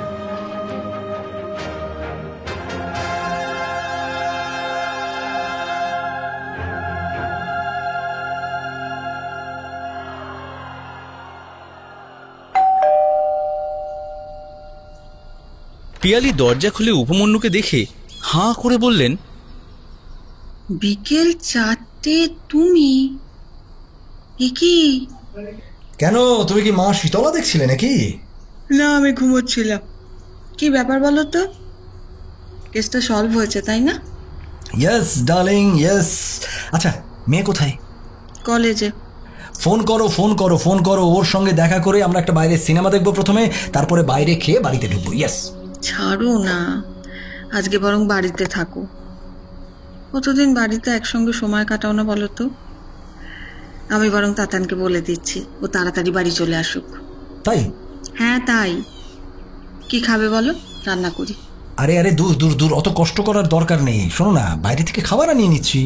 একেবারে না, বাইরে খেয়ে খেয়ে লিভারের 12টা বাজিয়ে ফেলেছো। আর নয়, আমি রাঁধবো, সেই রান্না খাবে তুমি। Okay madam, as you wish. হ্যাঁ, গুণীজনেরা বলে গেছেন যে হোম মিনিস্টার যা বলেন মঙ্গলের জন্যই বলেন। এই ঘুগনি খাবে? মটর ভিজিয়েছিলাম, আর লুচি। হ্যাঁ, ওই কুচি কুচি করে পেঁয়াজ ছড়িয়ে ঘুগনির ওপরে দেবে, তাই তো? হ্যাঁ, নাকি চিকেন করব? সে যেটা খুশি করতেই পারো। এই শোনো না শোনো না শোনো না, বলছি কেসটা শুনবে তো? শুনবো, আগে চেঞ্জ করো। সারাক্ষণ খুন খুন আর খুন। ওফ ওহো, সে কি বলো তো? হ্যাঁ, আরে এত কষ্ট করে আমি কেসটা, সে কি শুনবে না? এত ইন্টারেস্টিং একটা কেস। শুনবো, তবে এখন নয়, লুচি মাংস খেতে খেতে। তাতানকে ফোন করছি, দাঁড়াও। উপমন্যু পিয়ালিকে ধরে সোফায় বসিয়ে বললেন, আরে শোনো না শোনো না শোনো না, বলছি একবার যদি শুনতে শুরু করো না, তখন দেখবে আর কিছুতেই এটা থেকে বেরোতে পারছো না। আরে বাবা, তাতানের সামনে তো সব বলা যায় না, অ্যাডাল্ট সিন আছে তো। বেশ, বলো। উপমন্যু আগ্রহ নিয়ে বলতে শুরু করলেন, আর পিয়ালি মন দিয়ে শুনতে লাগলেন।